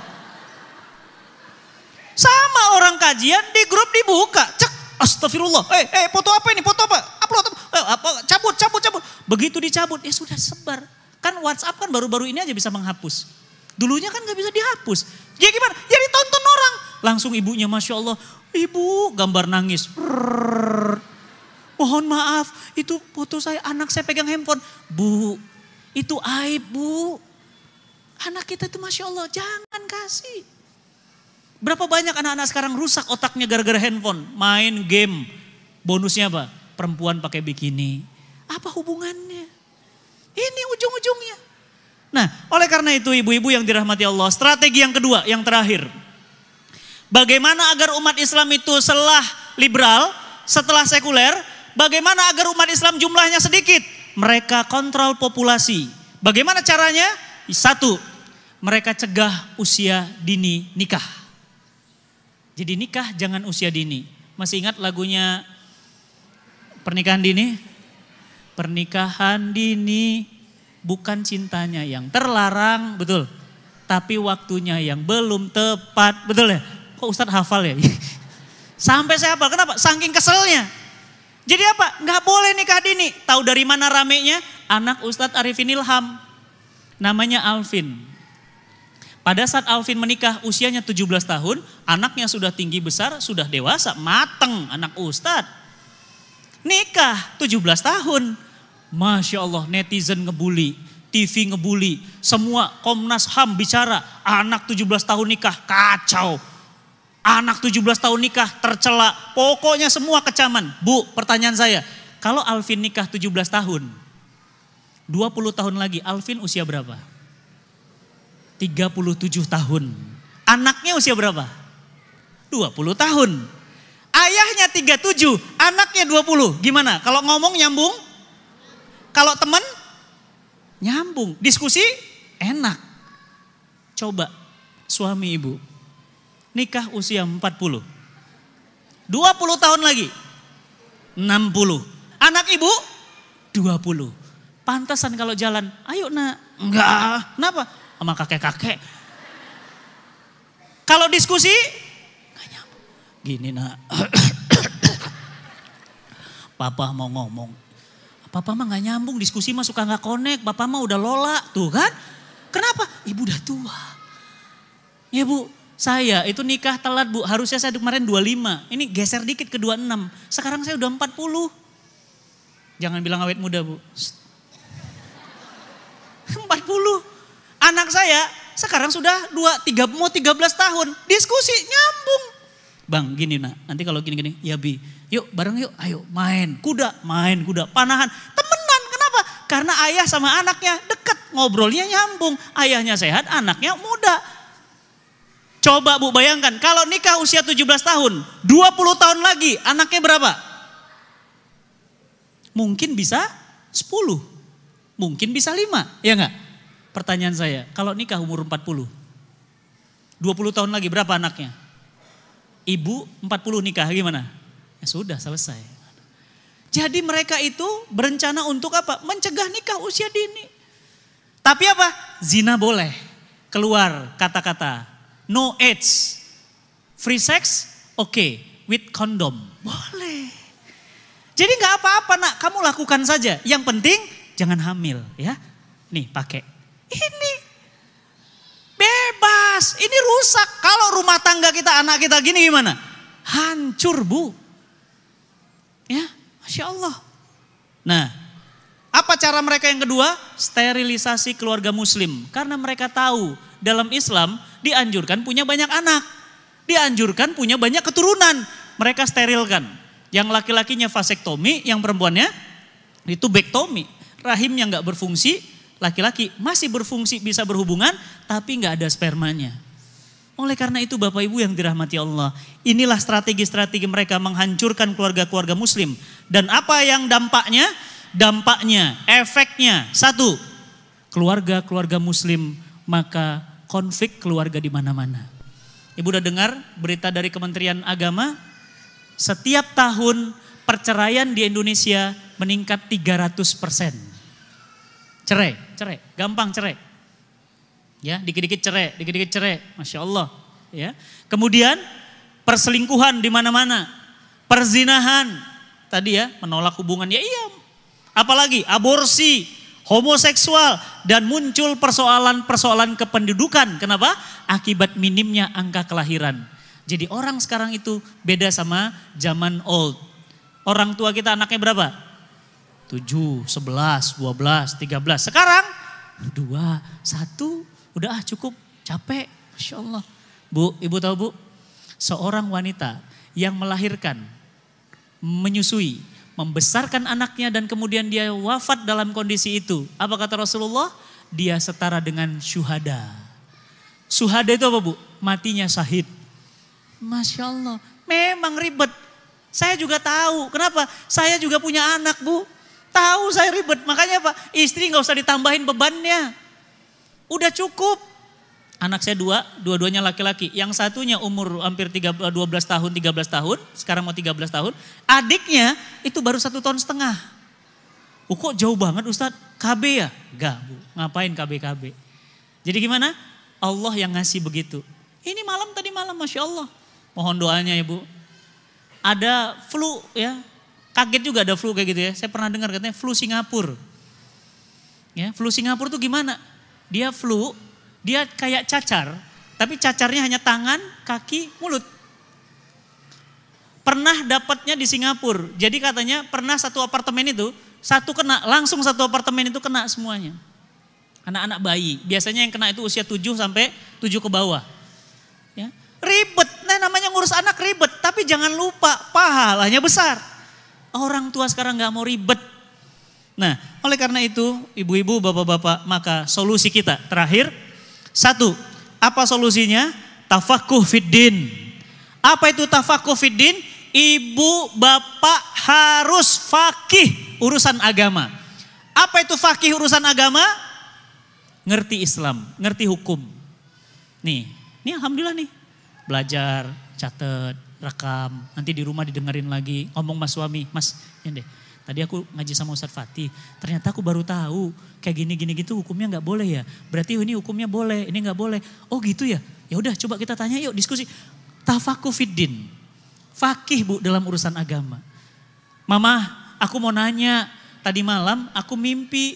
Mimpi apa nak? Ya mimpi itu sih Ma, kayak mimpi berhubungan gitu. Cuma yang keluarnya bukan ini Ma, bukan putih tapi bening. Ini apa? Ibu harus ngerti. Di laki-laki Bu, ada yang namanya mani, ada yang namanya mazi, ada yang namanya wadi. Ibu harus ngerti. Mani, mazi, wadi, harus ngerti. Laki-laki punya seperti itu. Perempuan ada namanya nifas, ada namanya haid. Harus ngerti Bu, fikihnya. Nah, ibu harus fakih dalam urusan agama. Belajar. Oh, hari ini ada Ustadz Yusuf Mansur, kejar. Oh, besok ada Ustadz Felix Yao, kejar. Oh, ada Ustadz Salim Filah, kejar. Ilmu. Kenapa? Fakih urusan agama. Jadi nanti anak-anaknya anak-anak hebat. Anak-anak soleh. Kenapa? Ibunya hebat. Yang kedua, apa yang harus dilakukan? Yang harus dilakukan adalah berdakwah. Sudah punya ilmu? Gak boleh makan sendiri. Sharing. Bu, mohon maaf. Setahu saya dalam Islam itu begini. Dalam Islam itu nggak boleh Bu begini. Hukumnya begini karena pendapat ulama itu begini. Oh gitu ya Mbak, makasih ya Mbak. Ya saya juga cuma sekedar sharing Bu, kebetulan baru ngaji. Jadi yang baru tahu cuma itu, sharing Bu. Apa namanya? Dakwah. Ibu harus mulai ngisi kajian. Oh masa saya ngisi kajian jadi ustazah gitu? Bu, dakwah itu kewajiban setiap muslim dan muslimah. Istri saya itu sudah mulai ngisi kajian. Dulunya enggak, saya cetak.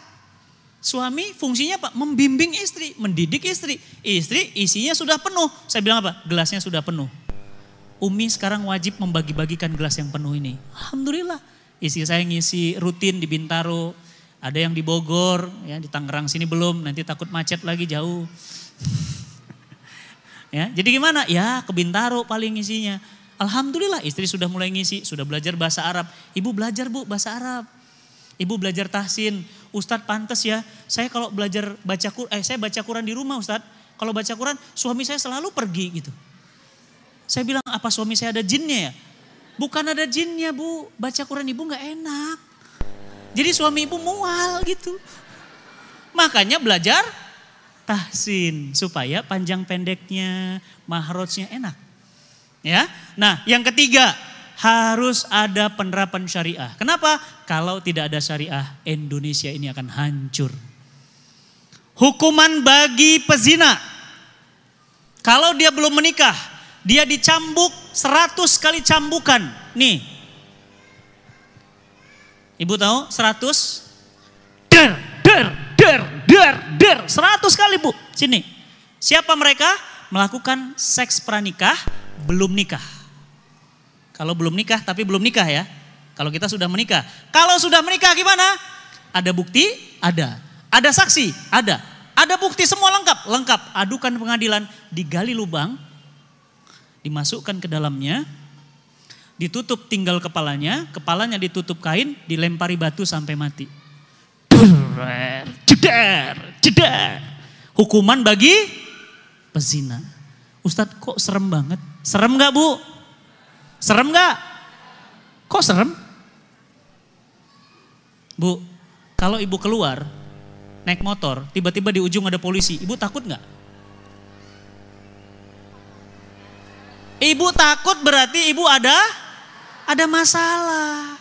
Alah polisi, putar balik ah. Pasti ibu gak pakai SIM atau gak pakai helm. Kalau ibu gak ada masalah, jalan aja. Polisinya bilang, selamat siang Bu. Iya Pak. SIM-nya? Oh ada Pak. STNK? Ada. Bapak BPKB mau gak Pak? Dimainin. Nama Bapak siapa? Biasa. Kenapa? Karena gak ada masalah. Orang gak perlu takut dengan syariah. Kenapa? Kalau tidak ada, siapa yang akan dihukum zina? Ya pezina. Siapa yang akan dipotong tangannya? Pencuri. Kalau gak mencuri, ya enggak. Tapi Ustadz, masa hukumnya dilempar batu? Bu, zina itu di dalam Islam dosanya besar, rusak keluarga. Maka Islam tegas kepada hal seperti itu. Kalau mau nikah, nggak boleh jajan. Dan dalam Islam juga tidak ada tempat jajan. Mau nyari kemana? Kalau sekarang, oh Masya Allah, di mana-mana. Ya. Nah, oleh karena itu, bapak-bapak yang dirahmati Allah, ya. Bapak, ibu-ibu yang dirahmati Allah, inilah materi waspada penghancuran keluarga muslim. Saya ingin menyampaikan materi ini mudah-mudahan dan mendoakan mudah-mudahan rumah tangga kita Allah jauhkan dari strategi mereka. Amin ya rabbal alamin. Allah jauhkan dari perpecahan, Allah jauhkan dari kehancuran, dan Allah jaga anak dan keluarga kita dari kehancuran. Baik, silahkan kalau ada pertanyaan, ada diskusi dan tanya jawab, dipersilahkan. Kita masih punya waktu yang cukup untuk sampai sebelum zuhur insyaallah. Sebelumnya ada pertanyaan. Ya. Ustadz, bagaimana cara yang baik untuk menjelaskan ke anak tentang pacaran? Bagaimana cara mencari pasangan yang sesuai dengan Al-Quran? Ya. Yang pertama, ya, kalau dengan anak-anak Bu, anak remaja jangan ngomongnya halal haram. Tapi diajak diskusi, diajak ngobrol kayak temen. Diajak ngobrol. Caranya bagaimana? Jelaskan sama dia bahayanya, dampaknya kepada dia. Contoh jelaskan. Nah, kamu mau gak hidupnya berkah, urusanmu mudah, cita-citamu tercapai, badanmu sehat, wajahmu ceger, wajahmu ceria, ibadahmu tenang, mau. Jangan dekati zina nak. Apa itu zina mah? Zina itu masuknya kelamin laki-laki ke dalam kelamin perempuan yang bukan mahramnya. Mulai. Oh, tapi kan aku kan sama si Nana kan nggak zina mah. Aku kan cuma makan bareng, duduk bareng. Nah, deketin aja udah nggak boleh. Kenapa?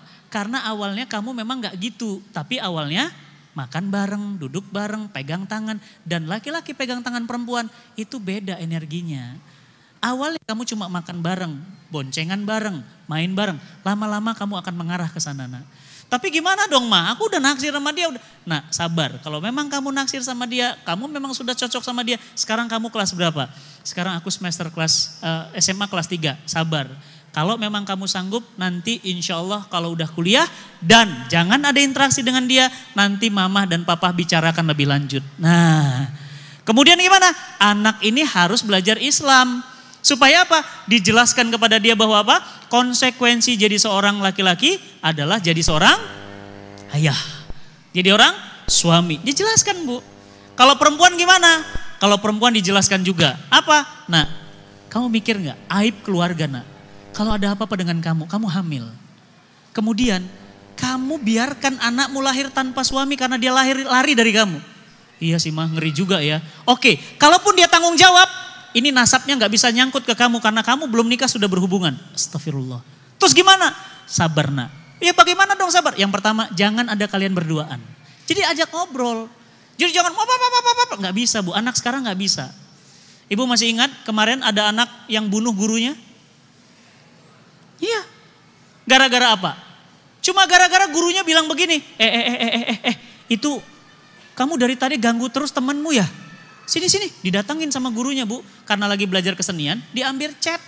Cuma diginin doang. Itu anak gak terima Bu. Begitu gurunya balik badan, dipukul dari belakang, pembuluh darahnya pecah, meninggal. Anak sekarang Bu gak bisa Ibu pakai keras-keras, gak laku. Caranya gimana? Diskusi, komunikasi. Ya. Nah, tahu nggak itu bahayanya, Nak?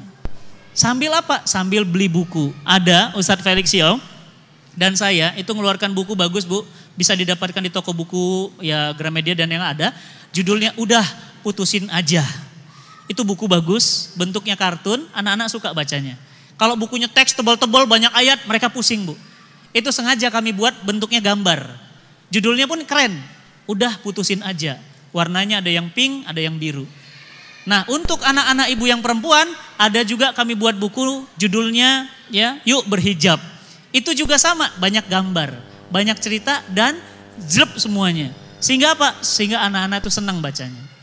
Jadi itu. Kemudian, Ustadz bagaimana mencari calon pasangan yang sesuai dengan Al-Quran? Sebelum mencari pasangan sesuai dengan Al-Quran, kitanya dulu harus sesuai dengan Quran. Catatannya satu, kalau ibu mau cari pasangan sesuai dengan Al-Quran, yang penting yang dicari itu soleh. Kalau perempuan, solihah. Itu aja dulu. Kenapa? Kalau ibu punya, nanti anak ibu punya pasangan solihah, karena anak ibu laki-laki, kasih dia angka 1. Kasih dia angka 1. Kalau dia solihah, kalau dia solih, kasih angka 1. Kalau dia kebetulan Ustadz, cantik sih anaknya, tambah angka 0 di belakangnya. Alhamdulillah Ustadz, kebetulan anak saya tuh ngelamar, ya kebetulannya aja Ustadz, masih keluarganya Hamengkubuwono, tambah angka 0. Alhamdulillah Ustadz, kebetulan memang orang kaya, ya bapaknya sih yang kaya, anaknya kecipratan doang. Anak orang kaya, ya tambah angka 0. Kebetulan Ustadz pinter Ustadz, lulus dari ITB, IPK-nya 3,9, tambah angka 0. Alhamdulillah Ustadz pinter masak lagi. Kebetulan karena kita sama-sama Padang, dia jago banget buat cincang. Tambah angka 0. Alhamdulillah Ustadz pinter mijet. Kemarin aku tes Ustadz, mijet kakiku. Enak banget, tambah angka 0. Makin banyak nolnya, ini anak gimana? Makin mahal. Tapi kalau nggak ada angka 1-nya, anak orang kaya, cantik, 0. Cantiknya dipakai untuk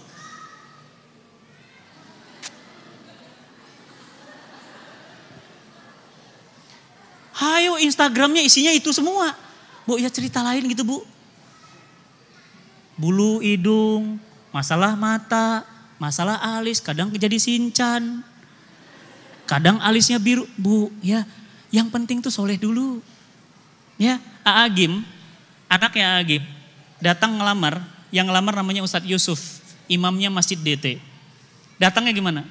Ayah, saya berencana untuk melamar Ica untuk jadi istri saya. Oh, mau ngelamar? Iya. Sudah hafal berapa Al-Quran? Alhamdulillah ya, baru tuh 30 juz saja. Ya iya, hanya 30 juz Quran ya. Udah dipanggil. Ca, sini nak. Ya, kamu udah kenal? Sudah ya. Suka nak? Suka. Ya sudah, mau kapan nikahnya? Udah. Cepet, gampang. Gampang Bu. Saya Bu, datang ke mertua sendiri, gak pakai orang tua. Cuma bawa donat 1 plastik. Datang, duduk langsung. Assalamualaikum Pak, waalaikumsalam. Dari mana tadi? Iya dari rumah gini. Loh gak ditemenin siapa-siapa? Enggak Pak, insya Allah karena ini urusan saya sendiri, saya yang tanggung jawab sendiri Pak. Wes. Langsung ke bapaknya, Pak mungkin Ayu sudah cerita, saya berencana untuk menikahi Ayu jadi istri saya. Oh iya, Ayu sudah cerita, sebentar ya, dia ke dapur Bu. Saya udah deg-degan, saya bilang waduh ngambil pisau nih mah. Rupanya ngambil kalender Bu. Langsung tanya, rencana kalian tanggal berapa? Saya sih mintanya 17 Syawal Pak. Kenapa Syawal? Karena sunnah hukumnya menikah di bulan Syawal Pak. Oh gitu, jangan 17 Syawal, kelamaan. 7 Syawal saja. Dalam hati saya apa? Oh, gua 17 Syawal aja mau. Apalagi 7. Iya Pak, siap. Langsung, ibu tahu saya waktu itu datang naik becak. Pulang naik becak. Saya nggak bawa apa-apa, nggak punya apa-apa. Dan mertua saya nggak nanya, kamu kerja di mana? Cukup lihat tampilan dan kemudian orang tua saya bertanya tentang Islam sedikit, sudah yakin? Iya. Nak, kamu udah cocok nak? Iya. Ya udah tanggal 7 Syawal ya, insyaallah. Sudah selesai, gampang Bu. Yang penting solehnya dulu.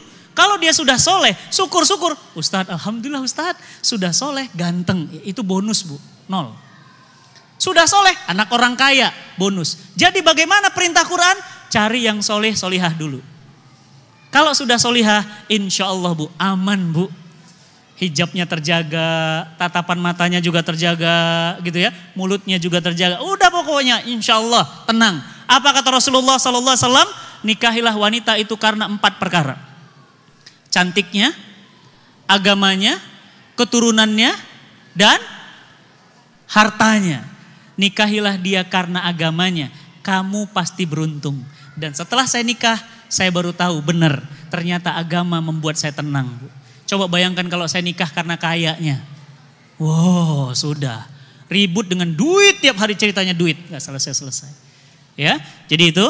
Yang kedua, bagaimana cara mendidik anak remaja yang malas sholat berjamaah ke masjid agar mereka punya kesadaran. Yang pertama, ayahnya harus jadi teladan. Karena banyak ayah ibu mulutnya berbusa-busa. Sholat ke masjid, sholat ke masjid, sholat ke masjid. Bapaknya selalu sholat di rumah. Apa kata anaknya? Ah ngomong doang loh. Ah tuh, anak sekarang Bu. Allahu Akbar, Allahu Akbar. Ibu langsung sholat, ibu jadi teladan. Bapak jadi teladan. 1. Yang kedua, ajak mereka sejak kecil. Biasakan bawa ke masjid. Makanya masjid itu Bu, mohon maaf, harus ramah sama anak-anak. Kadang-kadang masjid kita itu Bu ya, anak-anak berisik banget, pergi sana. Jangan Bu, mereka takut jadinya. Biarkan mereka duduk di sini softnya, biarkan mereka main-main. Kenapa? Tapi tetap dikasih tahu, nanti pada saat sholat, kamu tenang ya, gak boleh lari-lari ya nak ya. Nah kemudian apa lagi? Yang ketiga, kalau anak itu tidak mau ke masjid, mohon maaf. Bukan bapak ibu yang minta agar mereka punya kesadaran. Coba introspeksi. Kenapa anak dan istri kita gak nurut Pak? Jangan-jangan bapak dan ibu menyulangi anak dan istri dari harta yang haram. Kalau anak susah diatur, kalau istri kerjanya bangkang, jangan-jangan darah dan dagingnya tumbuh dari harta yang haram. Orang yang tumbuh dari harta yang haram susah diajak dekat sama Allah. Jadi pembiasaan, teladanan, makanan. Ya, insyaallah. Kemudian yang ketiga, banyak pertanyaannya. Ustadz, bagaimana sikap saya dan suami jika sudah menerapkan hukum Islam? Tetapi keluarga besar dan tetangga pun jadi berubah sikapnya. Karena itu saya dan suami merasa terasingkan. Oh iya. Maksudnya bagaimana Ustadz kalau suami dan istri sekarang sudah mulai Islami? Contoh misalnya pakaiannya, kebiasaannya. Tapi suami ini tetangga merasa terasing. Kok terasing? Semestinya tidak, Bu. Orang yang rajin ngaji mestinya semakin sayang sama tetangga.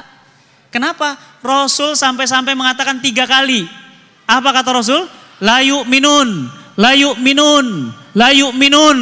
3 kali. Tidak beriman, tidak beriman, tidak beriman. Orang muslim, seorang yang tetangganya menjadi tidak nyaman karenanya. Berarti semestinya makin ngaji bukan sekedar penampilan yang berubah. Tapi apa?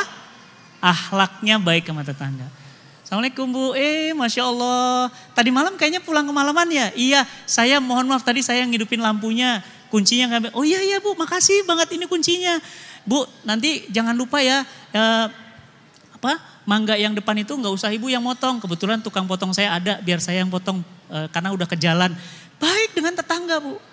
Punten Bu, kalau Ibu meninggal malam ini yang pertama kali cepat bantu siapa? Tetangga. Jadi tetangga itu adalah saudara terdekat kita. Jadi semestinya makin ibu solihah, makin suami solihah, semestinya tetangga nggak merasa asing. Semestinya semakin dekat, ya. Kemudian, waktunya hanya 5 menit lagi, ya. Berarti rezeki yang dibalas ya, yang enggak, ya nanti kapan-kapan ya. Ustadz, alhamdulillah nak saya sudah punya buku bacaan yang Ustadz sebutkan tadi. Afwan, adakah buku-buku Ustadz yang lain yang ikut hadir di pameran buku Islam JCC sampai 18 sampai 20 April? Ya, saya ya insya Allah baru akan mengeluarkan 2 buku pribadi, 2 buku tahun ini. Jadi belum bulan April belum. Tapi buku-buku yang saya dan Ustadz Felix buat banyak ya. Ada Yuk Berhijab, ada Udah Putusin Aja, ada tentang khilafah ya. Ada buku tentang Ghazi, itu peperangan umat Islam, banyak ya. Kita ada mengeluarkan sampai 12 buku. Bisa dicek nanti di pameran buku Islam ya, cari saja stand Al-Fatih Bookstore ya. Insyaallah di sana ada buku-buku kita yang bisa ibu-ibu dapatkan untuk anak-anak di rumah ya. Saya pikir itu insyaallah. Pertanyaan-pertanyaan yang lain mohon maaf belum bisa terjawab karena waktunya terbatas, dan insyaallah nanti bagi yang ingin bertanya lebih lanjut ya, saya bisa menyediakan nomor handphone ke panitia, silahkan boleh diminta dan boleh ditanyakan ya, insya Allah nanti saya akan jawab pertanyaannya via WA. Sebelum ditutup, ibu-ibu yang dirahmati Allah, tadi saya sudah bilang umat Islam di Indonesia yang tidak bisa baca Quran berapa persen? 53%. Berapa banyak berarti? 100 juta orang. Bagaimana caranya kita bisa nolong mereka? Ibu ngajarin ke Papua, ibu pergi ke Maluku, nggak usah. Ibu cukup di rumah. Ngapain? Ambil kotak keropa ini di panitia, bawa pulang ke rumah, ibu pulang belanja, masukin. Pluk. Ibu pulang dari jalan-jalan, masukin. Ingat mereka, masukin, penuh. Sudah penuh, telepon. Mas, tim Cinta Quran Ustadz Fatih ya, iya. Tolong ambil kotak keropaknya di rumah ya, sudah penuh. Maka kotak keropak ini dihitung di depan ibu, uangnya dikumpulkan, langsung disumbangkan untuk program pelatihan bebas buta aksara Quran. Mereka baca Quran, sering-sering baca Quran gara-gara training ini, alhamdulillah pahalanya semuanya ngalir ke ibu. Padahal ibu udah meninggal, tapi pahalanya selagi dia baca Quran, pahala bacaan Qurannya ngalir buat ibu. Silahkan bagi yang mau nanti bisa didapat di depan ya. Yang kedua, bagi ibu, bapak, punten, mohon maaf, jangan malu yang belum bisa baca Quran. Saya nggak akan tes di sini satu-satu, nggak mungkin dan nggak perlu buat saya. Kenapa? Bu, Pak, jangan nanti dibacakan sama Al-Quran. Kalau sudah dibacakan Al-Quran, sudah selesai. Saya dan Ustadz Yusuf Mansur sudah mengeluarkan teknologi baru.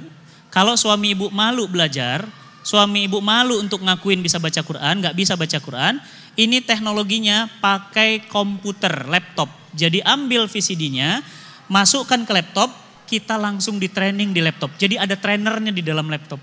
Alhamdulillah ribuan orang sudah bisa baca Quran pakai alat ini. 1 ibu beli, ibu dikasih gratis 1 lagi. Jadi beli 1 dapat 2. Satunya ibu boleh kasih ke mu'alaf, ibu boleh kasih ke saudara, ibu boleh kasih ke teman-teman. Bagi yang mau silahkan nanti di luar bisa didapatkan. Dan terakhir seperti biasa saya selalu kemana-mana bawa ibu saya ya, alhamdulillah sehat. Tadinya diabetesnya 500. Bu, diabetes 500 itu mengerikan sekali. Sudah kena ginjalnya. Mata ibu saya juga sudah rabun. Alhamdulillah sekarang sehat normal seperti biasa lagi. Ibu saya pakai obat dari Quran surat Al-Waqiah. Namanya daun bidara. Jadi di Quran surat Al-Waqiah Allah bilang begini. Nanti ada tanaman yang tumbuh di surga. Namanya daun as-sidr. As-sidr itu adalah daun bidara. Nah, daun bidara itu diminum sama ibu saya, pakai campuran bawang dayak, alhamdulillah diabetes asam uratnya turun, dan alhamdulillah bisa sehat lagi normal. Saya juga minum. Dan dipakai juga untuk mandi, untuk menghilangkan, mohon maaf, penyakit-penyakit goib dari luar-luar. Jin itu paling takut sama daun bidara. Ya, makanya mohon maaf kalau ada orang meninggal dunia, ibu meninggal, mayatnya kaku, tegang, itu disiram pakai air bidara, alhamdulillah tiba-tiba lunak, lemes. Ya, makanya daun bidara ini disebut dengan daun ajaib yang tumbuh di surganya Allah. Nah, ibu saya buat sendiri di rumah. Bagi ibu-ibu yang mau, silahkan didapatkan di luar, harganya murah. Kalau nanti mau beli lagi, di bungkusnya ada nomor handphone. Itu nomor handphone ibu saya. Langsung telepon ke ibu saya, alhamdulillah. Itu saja informasi dan pengumuman dari saya. Mohon maaf pertanyaannya belum terjawab semuanya. Insya Allah di lain kesempatan bisa bertemu dan menjawab pertanyaan-pertanyaannya. Ada? Ya, baik ibu-ibu, sebelum kita meninggalkan tempat agar kita Allah Subhanahu wa taala berikan berkah, mari sama-sama kita berdoa memohon pada Allah Subhanahu wa taala agar Allah Subhanahu wa taala mengijabah doa-doa kita.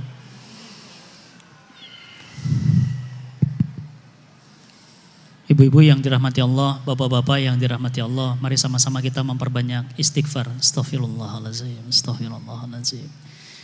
Astaghfirullahalazim, allazi la ilaha illa huwal hayyul qayyum wa atubu ilaik. Astaghfirullahalazim.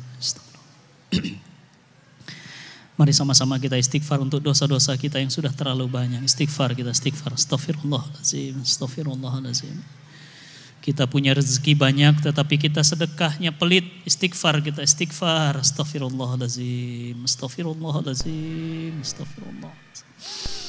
Azan berkumandang tapi kita tidak sholat, bersegera sholat. Kita istighfar. Astaghfirullahalazim, astaghfirullahalazim. Kita dulu minta punya anak. Sekarang Allah beri kita anak-anak kita abaikan. Kita biarkan lingkungannya mencetaknya. Kita masa bodoh terhadap anak kita. Istighfar, kita istighfar. Astaghfirullahalazim, astaghfirullahalazim. Dulu kita minta agar dapat jodoh. Dulu kita minta suami. Dulu kita minta istri. Sekarang Allah kasih suami istri ada di dekat kita. Dan kita abaikan mereka. Istighfar, kita istighfar. Astaghfirullahalazim, astaghfirullahalazim. Dulu kita minta punya rumah, tapi rumah kita sekarang kayak kuburan. Karena rumah kita tidak pernah dibacakan Al-Quran. Padahal Al-Quran di rumah kita begitu banyaknya dan begitu indah cantiknya. Istighfar, astaghfirullahalazim, astaghfirullahalazim, astaghfirullahalazim. Astaghfirullahalazim, allazi la ilaha illa huwal hayyul qayyum wa atubu ilaik. Alhamdulillah, alhamdulillahirabbil alamin. Wassalatu wassalamu ala asrafil anbiya'i wal mursalin wa ala alihi wa sahbihi wasallim. Allahumma rabbana zalamna anfusana wa illam taghfir lana wa tarhamna lanakunanna minal khasirin. Rabbana ya Allah, ampunkan dosa-dosa kami ya Allah. Kami sadar besok kami akan pulang. Kami sadar besok kami akan wafat dan kami tidak bersiap bekal untuk kepulangan kami ya Allah. Rabbana ya Allah, andai kami malam ini mendapati sakaratul maut, mudahkan kami menghadapi sakaratul maut. Ya Allah ya Rahman Rahimin, andai kami wafatkan kami dalam keadaan husnul khotimah. Jangan Engkau wafatkan kami dalam su'ul khotimah ya Allah. Ya Allah ya Rahman Rahimin, ampunkan dosa-dosa suami kami ya Allah. Mungkin mereka menghalalkan cara, segala macam cara untuk mendapatkan nafkah. demi kami, demi anak-anak dan istrinya. Ya Allah, ampunkan dosa-dosa suami kami ya Allah. Ampunkan dosa istri kami ya Allah. Mungkin mereka lalai untuk mendidik anak-anak kami, untuk mengurus rumah tangga kami ya Allah. Dia manusia biasa ya Allah. Ampunkan dosa-dosanya ya Allah ya Rahman Rahimin. Allahumma Rabbana ya Allah, jauhkan rumah tangga kami dari perpecahan. Jauhkan rumah tangga kami dari perceraian ya Allah. Jauhkan rumah tangga kami dari perselisihan. Anugerahkanlah kebahagiaan, ketenangan dan penuh cinta di rumah tangga kami ya Allah. Anugerahkan kami sakinah, mawaddah, warahmah, dan lahirkan dari rahim kami anak-anak yang soleh dan solihah. Jadikan anak-anak kami penghafal Quran. Jadikan anak-anak kami cinta Quran. Jadikan anak-anak kami pejuang Al-Quran. Jadikan anak-anak kami yang memakaikan mahkota cahaya untuk kami di surga nanti ya Allah. Ya Allah ya Rahman Rahimin, ampunkan dosa-dosa ayah dan ibu kami ya Allah. Andai mereka masih hidup, jauhkan mereka dari bala dan bencana ya Allah. Berikan mereka kekuatan dan kesabaran ya Allah. Angkat sakit dari tubuhnya. Ya Allah, andai orang tua kami sudah wafat, lapangkan kuburnya ya Rahman. Jadikanlah kuburnya sebagai taman dari taman-taman surga. Ya Allah ya Rahman Rahimin, jagalah anak kami dari pergaulan bebas ya Allah. Jagalah anak-anak kami dari narkoba. Jagalah anak-anak kami dari tawuran. Jagalah anak-anak kami dari durhaka kepada orang tuanya Allah. Ya Allah, anak kami adalah harapan hidup kami ya Allah. Anak kami adalah investasi akhirat kami ya Allah. Ya Allah, jadikanlah kami orang tua yang penuh perhatian, penuh cinta kepada anak-anak kami ya Allah. Ya Allah, jadikanlah kami orang tua yang bertanggung jawab. Bukan hanya sekedar jadi orang tua biologis, tapi juga orang tua yang ideologis ya Allah.